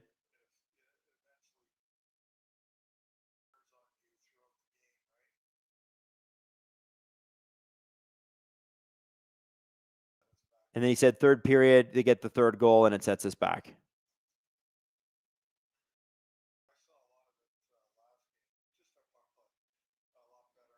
He said the puck plays better.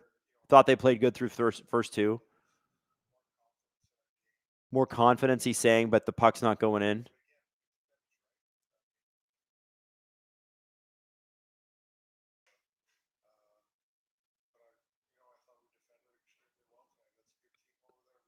Thought that he said they thought they defended well.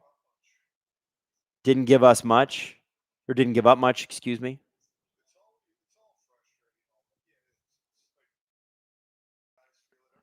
He says everybody's feeling frustrated.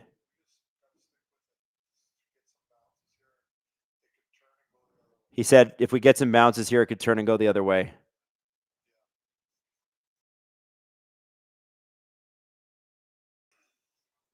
Yeah.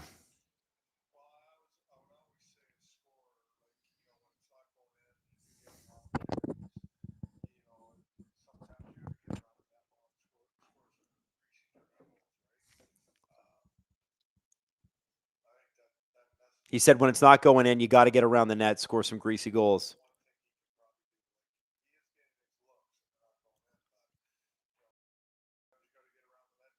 He's talking about Nylander. He's getting his looks.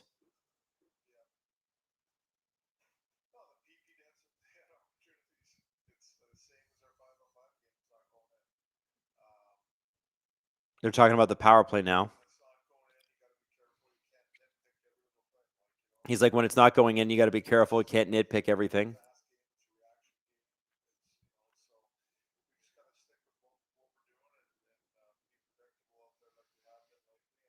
He said, stick to what they're doing. Be predictable. You want bounces. You want luck. You got to earn them.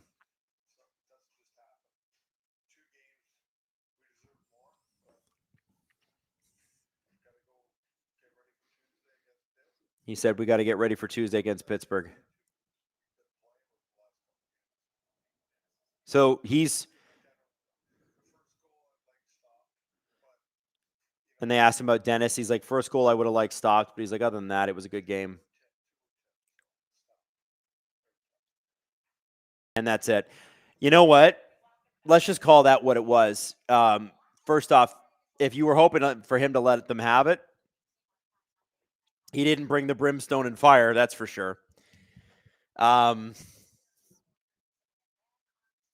surprised by that one because I thought he would be straight up honest. That sounds like a coach who's sad, coach who's resigned, not like he's resigning, but resigned, and a coach who's trying not to tar and feather his team for not getting it done, because ultimately he's right. It was a good effort tonight. Can't score. That's a systems problem. It's a confidence problem. Okay. Let me see here. Don't worry, Leaf fans. Mitch has the same look on his face down 4-1 against the Oilers. Dubrow 20. I'm not worried about Mitch Marner. I do wish him the best. I really do. Dubrow 27. Fire everyone and their dog before Christmas. What the dogs do? Come on. What the pups do? Barbsy 25. All three of you gold medal game. Probably not going to do that. I think Steve will likely do that one. It's easier to just do one person. It is. It's a lot easier. Death Eater 27 says, well played, sir. Sir, it was 5-1. Meme Empress, I want whatever Berube and Matthews are on. LOL. It's called sadness. JD Atkinson 34 has low effort, but the system has chained him up. I think that's probably the most accurate way to put it. I don't think the effort and execution are there. I think the system's also handcuffing him. It can be both. Ryu says, who is the worst option to promote for head coach? Lalonde, Savard, or Bruce? There it is. The worst option would be Savard. I think Derek Lalonde would be a good interim coach, even though I can't stand his systems. Berube would be Bruce Boudreau would be so much fun and good vibes, and I think that would be nice for them. The Bat Dad 11. Matthews and Willie need to show up. Yep. Would Edmonton win without McDavid and Draisaitl? No. Would Colorado win without McKinnon and Carr? No. You need your top dogs to show up. Yes, 100%. The question I have, and we're going to find out, the question I have is, do they have the system to allow those guys to show up? I don't know that they do. I'm going to leave it there. Maddie and Justin have put in a lot of work and a lot of effort, and you guys, I can't believe 2,100 of you stuck around. That's crazy. That's insane. And I want to say thank you so much. I want to say thank you so much for sticking around. By the way, somebody's mad at me for saying Lalonde would be a good interim head coach. Lalonde is a horrible coach. I know. I'm not a fan of Lalonde either. I'm just saying, please don't rush. Don't rush the next coach. I want to say thank you guys all for sticking around. I had a blast tonight, despite the loss. At least I get to hang out with you guys. Gripper Nation, you guys absolutely friggin' rock. So much fun. And you know what? If we're gonna be sad, we might as well be sad in a group, right? There's nothing worse than being sad alone. So I also want to do a big shout out to my team. Maddie, Mad Dog, and Justin Fisher at home. You guys were excellent tonight. Thanks for putting in a little extra time here at the end. I apologize for keeping you later, but you guys were spectacular tonight. This is the last time I'm going to see you guys before Christmas, everybody. So I hope you guys have a really, if you celebrate, Merry Christmas. I hope you enjoy it. Enjoy time with your family. If you don't celebrate, enjoy the days off. Hopefully you get some of them. And I will see you before New Year's. And I love you all. Honestly, it was really cool hanging out. I can't wait to do this again. Let's go enjoy our holidays. We'll see what happens tomorrow. Maybe there'll be more to talk about. If something happens, I guarantee you'll see me before the holidays. But for now, love you. See you later. Look out for the LFR tonight and brand new CJ show tomorrow. We're just not sure when.